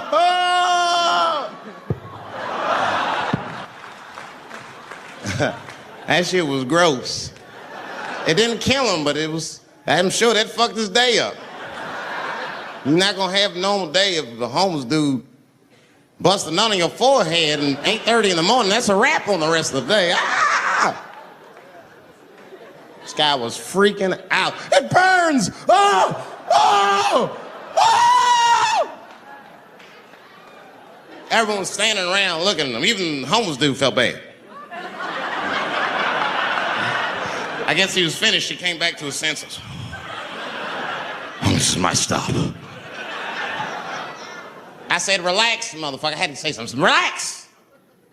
Oh, I can't. I got AIDS. I know it. I said, you can't get AIDS from a homeless dude busting a knot on your forehead. That's not how it spreads. I don't even know if that's just true. That's just what I told him, man. He was so scared I had to say something. I don't know where AIDS comes from. Who the fuck knows? Scientists don't even know. Scientists still say AIDS started because somebody had sex with a monkey. Word.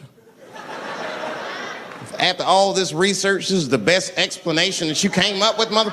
Nobody fucks monkeys and people, you idiot. You either fuck monkeys or you fuck people. That's it. There's no in between. You're not gonna get some monkey pussy on Tuesday and then be like, oh, let me call Charlene on Thursday. No. Once you fuck a monkey, that's a firm decision. I'm out of the human pussy game for good. It's ridiculous. You act like monkeys are just as open as waiting for people to fuck them, man. It's ridiculous. But the monkeys don't want to be fucked by people. Think about it. Think how hard it would be to catch a monkey and fuck it. That's ridiculous. That's how it had to go down. Who you think you're just gonna walk up to him in the woods and bribe this nigga with fruits and bananas? Hey, buddy. Hey.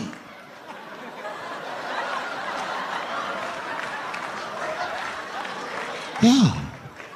There you go, buddy. Yeah. Yeah.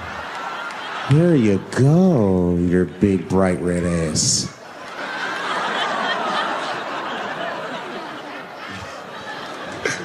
This big bright red booty.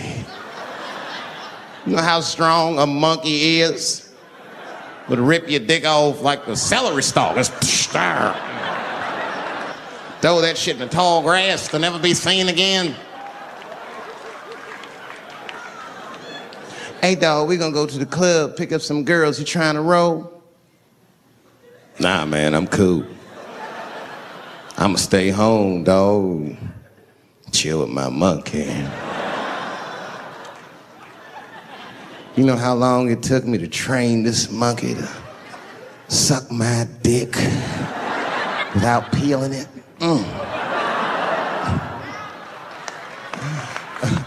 Last night, Chim Chim jerked me off with his feet. Nigga, only a monkey can show you that kind of love and tenderness. So y'all can keep fucking these people if you want, niggas. More monkey pussy for me. Hooking up with an orangutan next week. That's all I fuck is chimps and orangutans. You know who I feel real bad for is Indians. Everybody feels bad for Indians. They get dogged openly because everybody thinks they're dead. These motherfuckers are not all dead, all right? With my own eyes, I've seen a gathering of 1,500 Native Americans. They were all gathered in one place. The place is called Walmart in New Mexico. There's Indians everywhere. I'd never seen Indians before. I wasn't even sure if they were Indians. It's fucked up, but I asked one of them. It's not nice, but I seen him in the sports section looking at bows and arrows. I had to say something. Excuse me. I don't mean to be rude. Are you an Indian? And he was cool. Yes. Yes, I'm Indian. Still didn't believe him. I had to test him to be sure. This is fucked up. But I had a gum wrapper in my pocket, so I balled that shit up and I threw it on the floor. And a single tear came out his eye. I said, oh shit. I had so many questions. So what tribe are you from? I am a Navajo. I said, word. I studied you in social studies. You're a hunter-gatherer, correct? He said, I guess so. That's what you wish to call it. I said, why? What do you call it? He said, I am an alcoholic.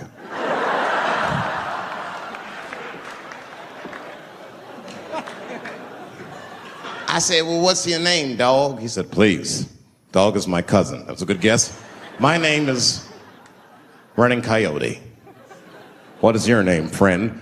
And that shit caught me off guard. I mean, I didn't want to say my name was Dave to a motherfucker named Running Coyote. This don't feel good enough. He just put me on the spot. I said, huh? My name, what? Oh, my name's Blackfeet. Then I changed the subject. Forget about me. What's going on with you? I want to meet your chief. Why don't me, you, and your chief and your friends get together tonight? We could have a real live peace pipe smoking ritual. We need to celebrate, nigga. I thought you were dead. And he set it up. It was beautiful. It was just like I dreamed. We was all sitting around. Them Indians was beating the drum. Some other Indians came out the back with a long blanket that was folded in half and put in front of us. Open that shit up, and on the blanket was a long wooden pipe with feathers. And bags of weed were all over the blanket. Chief walked over.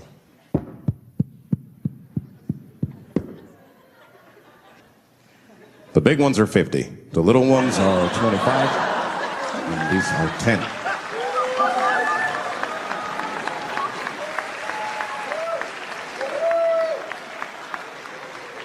Me and those Indians got high as shit. I was baked. I told the chief, he was talking, I cut him off. Time out, chief. Sorry to interrupt. I'm fucking smashed, man. The weed's too strong. I'm itching. This is PCP, nigga. The spirits have got me. Chief, the spirits have got me. And the chief threw some water in my face. Calm down, blackface. Splash! I said, hey, it's Blackfeet, motherfucker. Take it easy.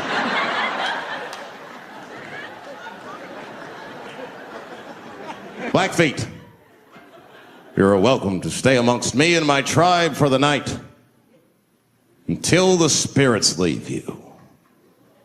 And they gave me my own teepee to sleep in, which sounds nice. I personally felt like it was a little fucked up, you know, because they all had houses, man. It's like, why can't I sleep with y'all in the house and watch TV? Nigga, I can't be on this grass all night.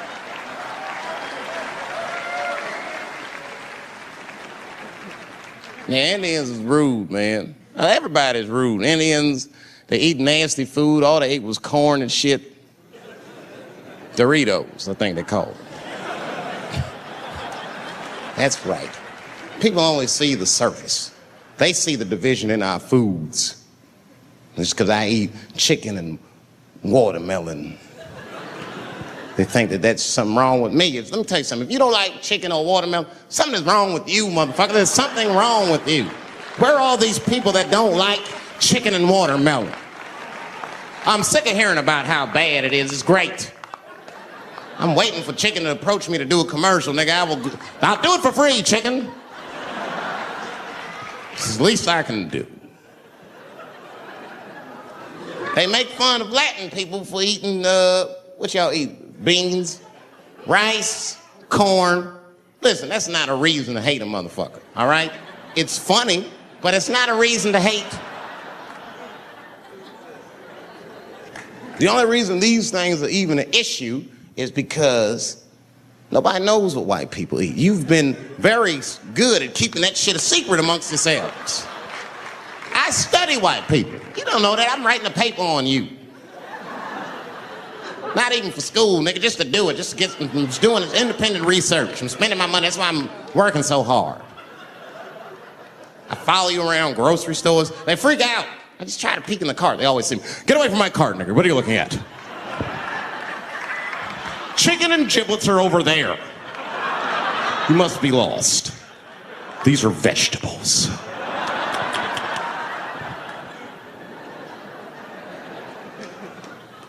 I know what you drink. See how quiet it got?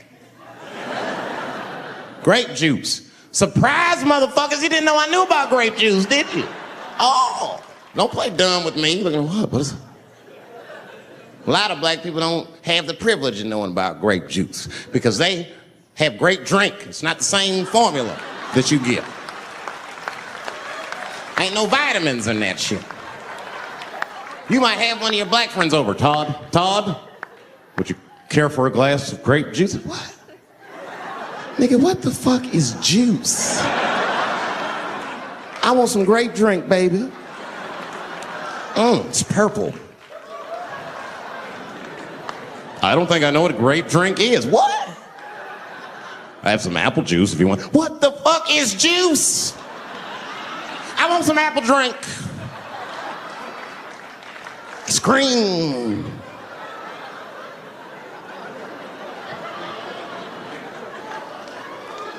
Remember that commercial for Sunny Delight when all the kids run in from outside playing? They all run to the fridge. All right, I got some purple stuff, some Sunny D. As soon as you say Sunny D, all the kids go, yeah! Watch the black kid in the back. If you ever see that commercial again, look at that black kid. He'd be like, I want that purple stuff. That's drink, nigga. That is drink. They want drink. I want all them vitamins, nigga. I want drink. Sugar, water, purple. That's the ingredient. Sugar, water, and of course, purple. It's too fucking much. I got a lot of things to talk about tonight. First of all, I've stopped smoking weed. With black people, you didn't let me finish, motherfuckers. God damn. I'm sorry, black people, to break the news so publicly, but I can't smoke with you anymore. Every time I smoke weed with my black friends, all you talk about is your trials and tribulations. I'm sick of that shit. I got my own problems. Nigga, that's a waste of weed. I'm smoking weed to run away from my problems, not take on yours. From now on, I smoke weed exclusively with white people. Calm down, motherfuckers. You win by default. You got good weed conversation. All white people talk about when they get high is other times that they got high. I can listen to that shit all night. Dude, remember at Frank's last week? It's fucking smashed, man. And catalogs everything they drink. 2 shots of Jaeger, tequila, 4 bong hits, man. Beer, cheeseburger. That shit is great. Only bad part is you cannot pass out around white people. Every time white dudes pass out around each other, they always do some borderline gay shit when the guy's asleep. Frank fell asleep, so we like stuck a carrot in his ass and put shaving cream on his balls. Like, why, motherfucker? Why would you do that to a friend of yours? He trusted you enough to sleep around you. You gonna put a carrot in his ass? Is that nice? I tell you right now, if I put a carrot in a black dude's ass, a nigga will kill you when he wakes up for some shit like that. That is an automatic death sentence on the street. It's a rap for you. I'm gonna kill that motherfucker. I thought y'all was friends, baby. What happened? I fell asleep at his house, right? We was drinking, and I fell asleep at his house, and while I was sleeping, right? I'm just gonna kill that motherfucker, all right? That's all you need to know. And fuck carrots. But everybody's getting along. I see that shit. I see it all around. Blacks and whites don't fight so much. You know who don't have no beef with anybody is Asian people. I see how y'all be doing. Y'all just lay in the cut. Only people Asian people beef with is other Asian people. Like if you call a Korean guy Chinese, I've done this. They will flip out. Hey! What make you think I'm Chinese? I am Korean. I look Chinese. Yes, motherfucker, you do look Chinese. That's why I said it. It's an accident. Nigga, to the untrained eye, you all look Chinese to me. It's a mistake. I'm not trying to offend you. Some people say all black people look alike. We don't get bent out of shape. We normally just call those people police, okay? Just learn to live with it. That's all I can tell you. Everybody's afraid of police now. I'm scared to death of these police. I am, nigga. I got a police scanner. First money I got, this is the first shit I went out, bought me a police scanner. I just listen to these motherfuckers before I go out, just to make sure everything's cool. You hear shit on it. Calling all cars. Be on the lookout for a black male between 4'7" and 6'8". Staying in the crib tonight, fuck that. Gotta work on that alibi for a minute. Every black person needs an alibi. I do them impromptu joints. If I'm by myself and need an alibi, I'll just open up the windows in the apartment, turn all the lights on, start beating off right in the window. Look at me. Hey, everybody, look, it's me, Dave Chappelle. I'm crazy, I'm jerking off. Note the time, motherfuckers. It's 2:35. Look at me, I'm jerking off in the window, 2:35. Comedian Dave Chappelle, it's June 10th. Note the time.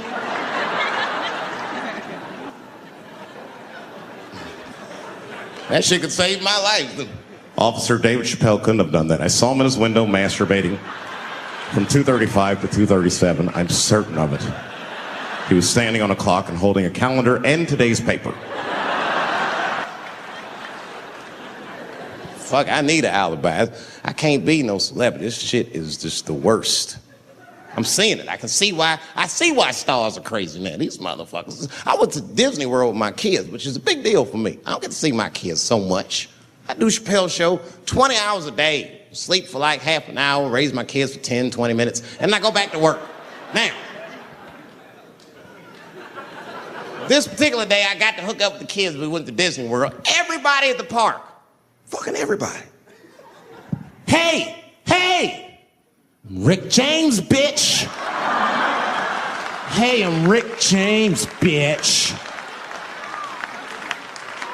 It's like, hey, man, hey. You mind not calling me a bitch in front of my kids? Time out, motherfucker. We take a day off. Even Mickey Mouse did it. I said, this is the most unprofessional shit I have ever seen in my life. Rick James, bitch.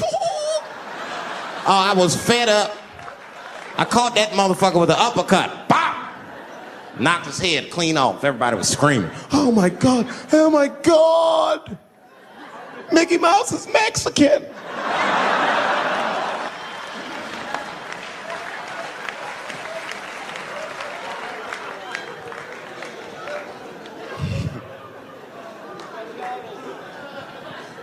I had a terrible time in Disney World.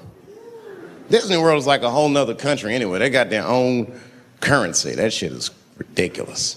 As soon as I check in the hotels, "Welcome to Disney World, Mr. Chappelle. Can we interest you in some Disney dollars?" "Nah, man, I'm cool. You can't buy weed and pussy with Disney dollars. Nigga, I'm on vacation. I like them greenbacks. I like them greenbacks." You know what I'm saying? It's the kind of money people spend. People is very particular about that. I saw that. That was one of the main stories from the war. Was the first big thing we did was they said, "Now that Iraq has been liberated, we have managed to take Saddam Hussein's face off of the money." And I'm not gonna lie, when that press conference came off, I was like choked up. I was actually proud to be an American because that is a very subtle psychological nuance of oppression to have a dictator on your money. And it's thoughtful to be able to take that motherfucker off for the goodwill of another person, right? But then I thought, well, if you could do that for Iraq, what about our money, man? Our money looked like baseball cards with slave owners on. George Washington is the worst of the worst. Yes, I said it.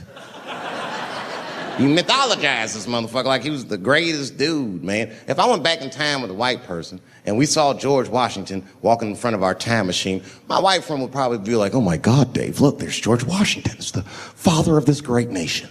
I'm gonna go shake his hand." I'd be on the other side like, "Run, nigga, George Washington." And we'd both be right. You like him because he wrote the Declaration of Independence and all that shit. "We hold these truths to be self-evident. All men are created equal. Go get me a sandwich, nigger, or I'll kill you." Liberty, justice for all. Am I wrong? Am I wrong? Wait a minute, did he not own slaves? Didn't he own slaves? That's all I'm saying. I almost protested the war in the beginning. Almost. Until I saw what happened to them Dixie chicks. I said, fuck that. If they'll do that to 3 white women, they will tear my black ass to pieces. I don't want to hear that shit. Yeah, man, they would. But I'm like, for real, why you care so much what the Dixie chicks say? It's not like they political scientists or nothing. They just bitches that can sing good. You know what I mean? Stop worshiping celebrities so much. Just don't pay attention. I remember right around September 11th, Ja Rule was on MTV. That's what they said. They said, "We got Ja Rule on the phone. Let's see what Ja's thoughts are on this tragedy." Who gives a fuck what Ja Rule thinks at a time like this, nigga? This is ridiculous. I don't want to dance. I'm scared to death. I want some answers that Ja Rule might not have right now. You think when bad shit happens to me, I'll be in the crib like, "Oh my God, this is terrible.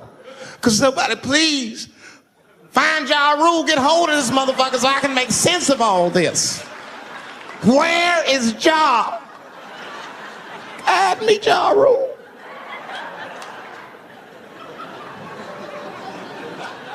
I don't even know why people listen to me.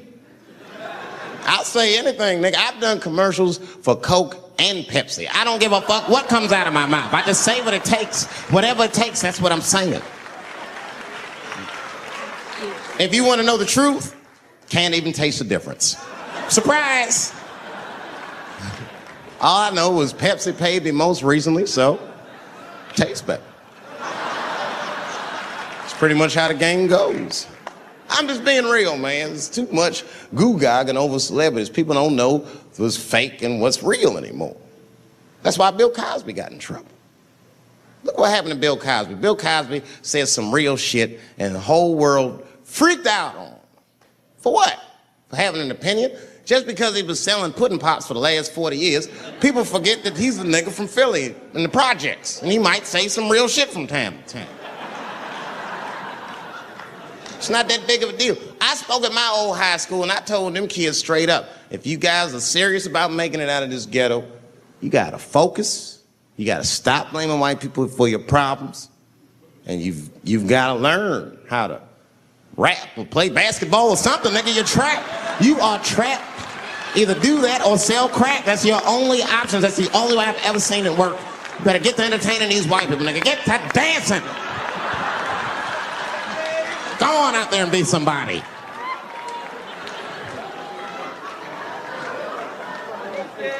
I just hope they listened.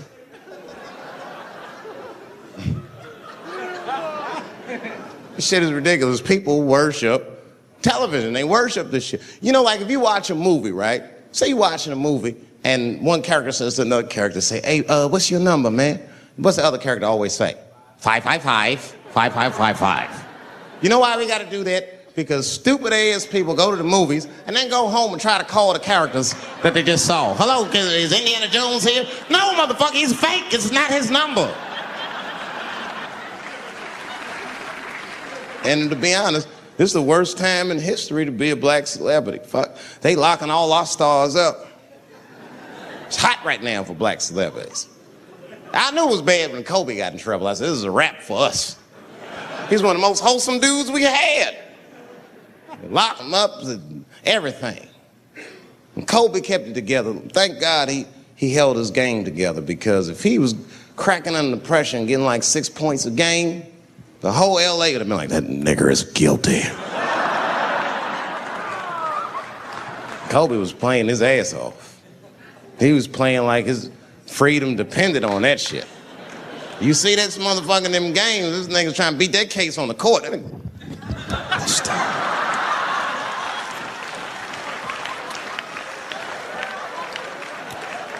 Like the judge threw him the ball, like, play for your freedom.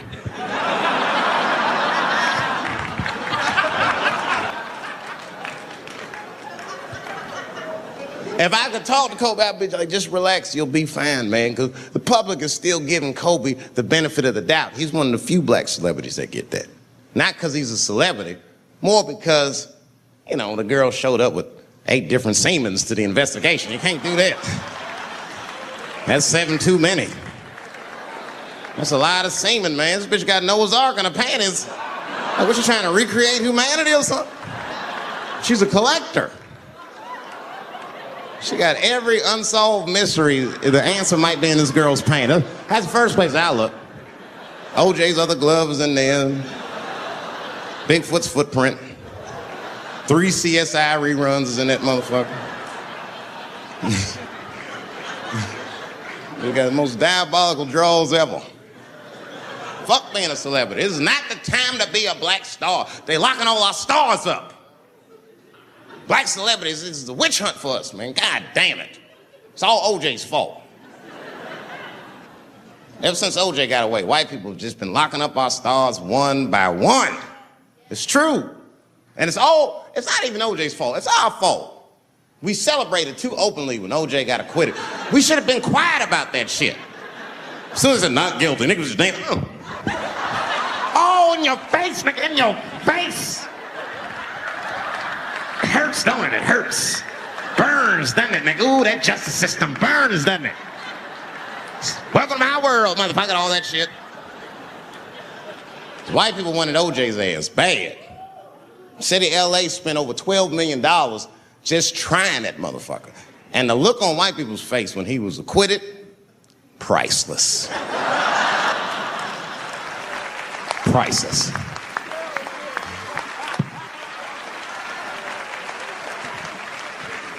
And that's why I don't trip off of being a celebrity. I don't like it. I don't trust it. There's 1 minute they all love you, and the next thing you know, you're in front of that courthouse dancing on top of a car just trying to figure out what the fuck happened to you.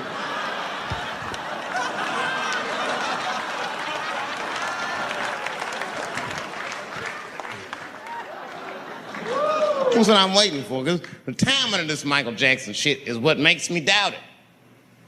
Every time this war is going out of control, or the economy gets bad, or something is wrong with the world at large, it's always these moments in history that Michael Jackson will coincidentally jerk off a kid. This is getting ridiculous.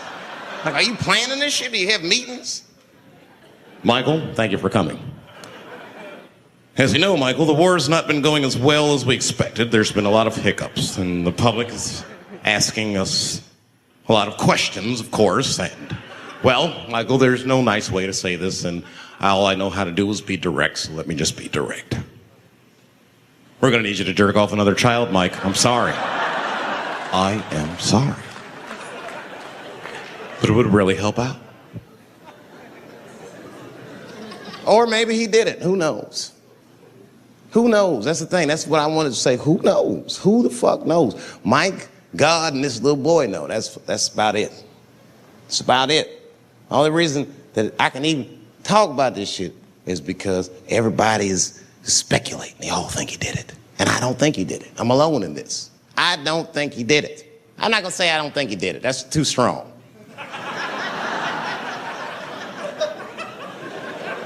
Let me just say I am reserving judgment until all the facts come out. But so far from what I heard, I mean, the kid said he was dying of cancer. He was in Make-A-Wish Foundation. He claims he had 2 weeks to live, and it was his dying wish to meet Michael Jackson. Come on, man, give me a fucking break. This kid is 10 years old. He don't remember Thriller. The fuck you want to meet Michael Jackson for, honestly? I remember Thriller, and I just, like, kind of want to meet this nigga. Like, I wouldn't break an appointment to meet him. I'll put it that way. I'd have to already be free. That's ridiculous. That's like if I'm dying in 2 weeks and go, oh, mama, get me in a room with Chubby Chuckle. I wouldn't want to meet that motherfucker. My last 2 weeks. Why not Usher or somebody like this? So then the kid claims he goes to Michael's house. This is where it all gets crazy. He does everything you'd expect at Michael's house. They climbed trees and rode roller coasters and Ferris wheels. The chef made cookies, pies, and cakes. They was petting a monkey and a giraffe. Sang songs, kid shit. And in the middle of all this childlike activity, for some reason, Mike pulled out some wine and some pills and sucked his kid's dick. Folks, it hurts me to say it. And the kid had the nerve to call that abuse. Motherfucker, that is a good host. God damn, what else do you want? What else do you want? I'm lucky to get a glass of grape drink at my friend's house. Let alone a roller coaster ride and my dick sucked. Mike must be confused, like I brought you in my house, I fed you, I sucked your dick, and this is how you repay me, motherfuckers? This was your wish, not mine. Thought you were dying in 2 weeks. What happened to that motherfucker? I've been in court for a year and a half. You get stronger every time I see you.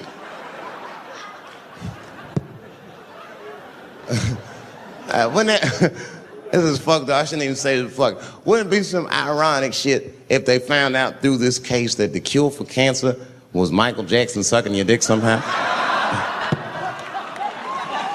Like if Mike had powers like Green Mile and all the kids like, please, Mike, suck our dicks. Never again. He didn't appreciate it. Can we at least study your saliva?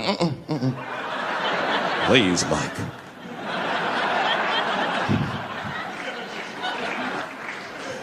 It just doesn't stop, though. It just doesn't stop. And the only reason I can talk about Mike is because he's a freak. He's a freak.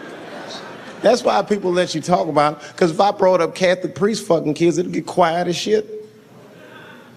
But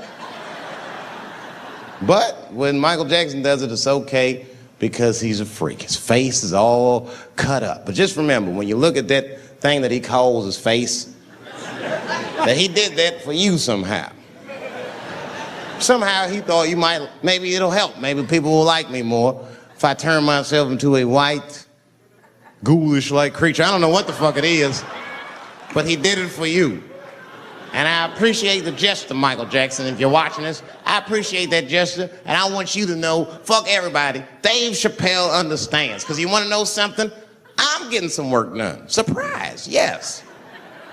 Nothing major. You would never know if I didn't tell you, but it's some shit I'm insecure about that I want to work on. If you must know, I'm getting Botox done on my balls to get these wrinkles out. Finally, have these shit smooth as eggs. No, I can't wait. I cannot wait. And I'm not stopping there. That's just phase 1, baby. And be like Bob Vila, these old balls, I'm fixing them up. I'm plucking all the hair out. I gotta make room. I know this. I gotta make room. I'm gonna tattoo a gangster ass face on them. Mean expressions like this. And then I'll grow the hair back on the bottom so they got beards like me. And then I'm hitting that beach and looking for ball suckers. I'm gonna wear some high shorts just like this. And walk up to women with a confidence I've never had before. Pardon me, miss. I don't mean to be rude. But do you suck balls? Excuse me? Miss, relax. You didn't even let me finish. Do you suck these balls? Oh my God, those balls are as smooth as eggs. Yes, I'll suck them. I've played this scenario out in my mind a million times, lady. That's how it always ends. Yes, I'll suck those balls. All our stars, man. R. Kelly pissed on his victim. I know, it was rough.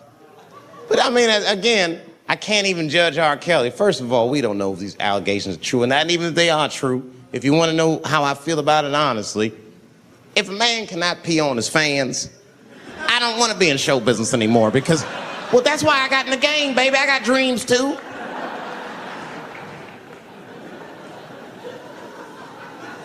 You guys are confusing the issue. While you guys are busy worrying about if R. Kelly even peed on this girl or not, you're not asking yourself the real question that America needs to decide once and for all. And that question is, how old is 15 really? No, that's a good question. That's a good question. I'm not saying that a person is as smart as they're going to be at 15. That's not what I'm saying, man. But I am saying 15 to me is old enough to decide whether or not you want to be pissed on. I mean, that's me. If you can't make a decision like that by the time you're 15, then just give up, motherfucker, because life is way harder than that. I make tougher decisions all the time. If you don't want to get pissed on, just get the fuck out of the way. It's not even a decision. If I start peeing on the front row, they're not going to have to calculate and think, oh, how do I feel about this? Am I okay with it? They just move. You can do that at 15. I could have. I've been 15. When I was 15, I was doing stand-up in nightclubs. I smoked reefer from time to time. Friends were selling crack. I was trying to finger fuck people. I knew what was happening around me to some degree. Getting pissed on was the least of my worries at 15. Trust me. But it keeps coming up. There's a lot of confusion around that age. Anytime 15 comes up, people freak out. Like when that girl, Elizabeth Smart, got kidnapped. Right? Remember in Utah last year, 15-year-old girl Elizabeth Smart was kidnapped, and then they finally found her, and the whole country was relieved. And I was the only one saying, damn, she wasn't that smart after all. Not because she got kidnapped. That could happen to anybody. I'm not knocking her for that. I'm just saying, if you kidnapped me when I was 15, you gotta take me further than 8 miles away from my house, man. God damn. You can't hold me prisoner around shit I recognize. I'll break away. I'll break away. Fuck off me, nigga. That's my bus stop. I know where I'm at. I'm going home.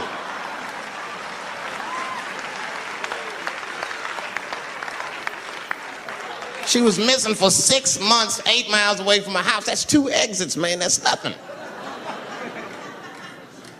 And while she was missing, during this half a year that this girl is missing, there's a 7-year-old black girl gets kidnapped in Philadelphia. Nobody knows her name. They might have talked about it 2 or 3 times on the news, but she should have been the top story because she chewed through the ropes and had both of these motherfuckers in jail in 45 minutes flat. 7 years old. I'm not making this up. The 2 crackheads kidnapped her and took her back to the crack house and tied her up. And then they left her. They said, crackheads, they gotta make moves. Crack to smoke, chocolate to eat. These motherfuckers made moves, it was out. But as soon as they left, this little girl got the nibbling. She was kidnapped at 4 o'clock and at home watching herself on the news at 5:30. That shit is crazy. That's a news story. That is a news story. Now, Meanwhile, in Utah, 15-year-old Elizabeth Smart's captors left her alone too, and they didn't even tie her up because they're hillbillies. They just bounced. Don't try to escape, bitch, or we'll kill you. Be right back. They leave. And she's 15, sitting in the house by herself. How am I gonna get out of this? Come on, Elizabeth, think. Think, Elizabeth, how am I gonna get out of here? Why don't you just open the fucking door and go outside? Have you thought about that? Do you have a quarter? Do you know your phone number? You're 15, bitch, run. Stop thinking and stop making moves. I know I sound mean, and I know what the people are thinking when I'm saying this. Dave, she is only 15. All right, but that's the discrepancy, because when you talk about a little girl like Elizabeth Smart, then the country feels like 15 is so young and so innocent. On the flip side, here comes 15 again. Now we're talking about a 15-year-old black kid in Florida. This black kid accidentally killed his neighbor when he's practicing wrestling moves that he saw on TV. Now, was he a kid? No. They gave him life. They always try our 15-year-olds as adults. The snigger knew what he was doing. It's a goddamn pile driver. If this kid gets on the ropes, there's no stopping him. You'd have to send the Rock to arrest him. And they gave a 15-year-old boy life in jail. If you think that it's okay to give him life in jail, then it should be legal to pee on him. That's all I'm saying. You got to make up your mind across the board how old 15 actually is. That's all I'm saying. So I'm going to tell you right now, if somebody comes in here and puts a gun in my head and says, Chappelle, you got a choice to make. You're either going to jail for a month or we'll let you go, but you got to let R. Kelly pee on you. I'm not hesitating. Bring in R. Kelly and tell him to stay away from my ass. I'd rather get pissed on the outside than fucking the butt on the inside, son. I can't go to jail with some smooth Botox balls and think everything's gonna be all right. It's not that kind of place. Take my chance with that piss. Piss will wash off with a 10-minute shower, I'm certain of it. This piss coming right out. What can I do? They're gonna put me in jail. Society's changing rapidly. Can't smoke indoors. What the fuck is that all about? I got kicked out of titty bar for smoking. No, that shit was ridiculous. So the stripper did it. The stripper came up like, your smoking is a health risk for me. I don't want to work in this kind of environment. Bitch, you have your gonorrhea-infested pussy in my face. You started it.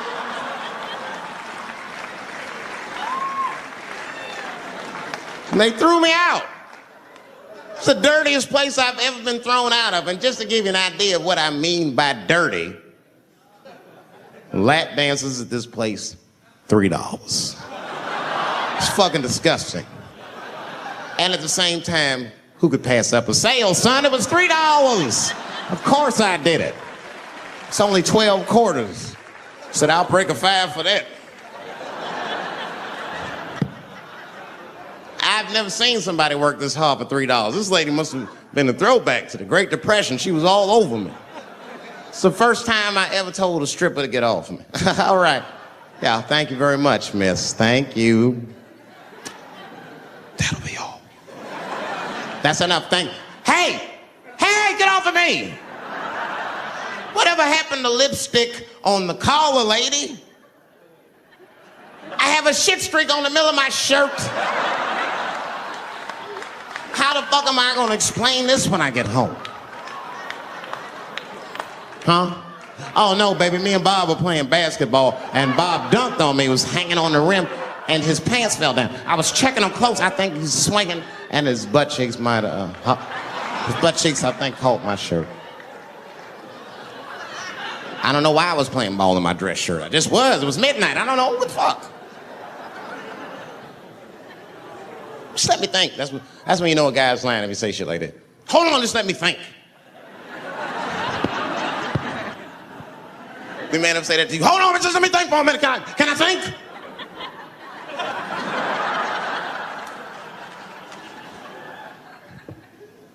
But y'all women, man, you guys just made too much progress too fast. Not too much, but you're confused by it. You made so much progress, you're even confused. Men and women, we both like, what the fuck just happened?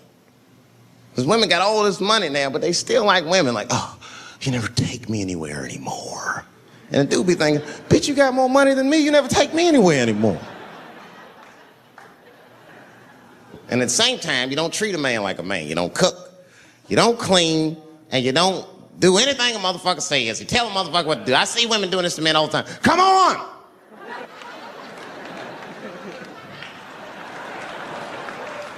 No man wants that shit.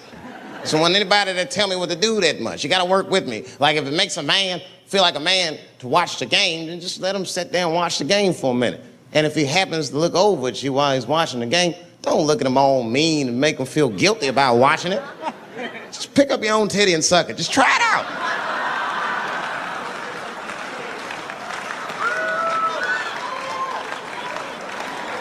He will instantly remember why he fell in love. Oh, that's right. Forgot my girl sucks her own titties from time to time. I can't walk away from that. It's too hard to find.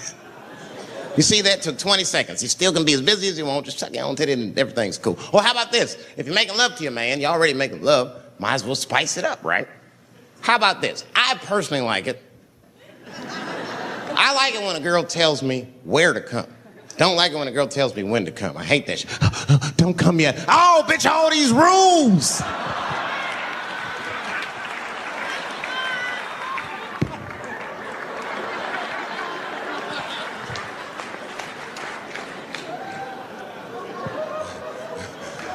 Instead of doing that, why don't you just tell us where? It's make us feel better, especially if you're aggressive about it. I like when a girl goes, wow, come in my face! Stick your chin out like a boxer. Bring it on, motherfucker! You're a bum! But it doesn't have to be that wild or explicit. Look, all the man wants to know is that you're interested and that you're participating. You can say anything, he'll be happy. Oh, come on top of the television. All right, but...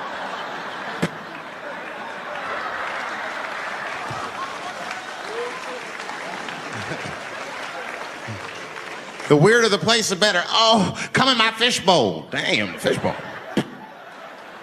Oh, shit, they're eating it. Oh.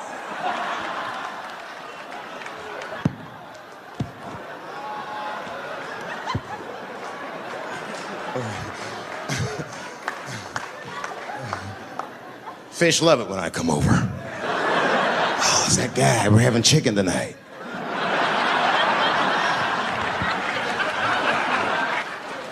You guys, man, thanks, man. It's been the best year of my career. By far. I appreciate you guys watching me. Because I do it for my kids, really, man. And my kids are off the hook. You think I'm a bad motherfucker. Wait till you see the 2000 model Chappelle. This nigga is off the hook. My sons are bad. My oldest son is 3. This nigga made me a necklace out of macaroni. I said, this shit is baller. He painted the macaroni green and put it on a string. He tied it on my neck and he told me he was proud of me. And I got choked up. And he thought I was sad. That's how smart he was. He says, are you sad, Daddy? And I said, no, I'm not sad. You're too young to understand this, son, but this is fucking crazy. You used to live in my balls, man. Now you making jewelry out of macaroni. You a bad motherfucker. Long live Chappelle's.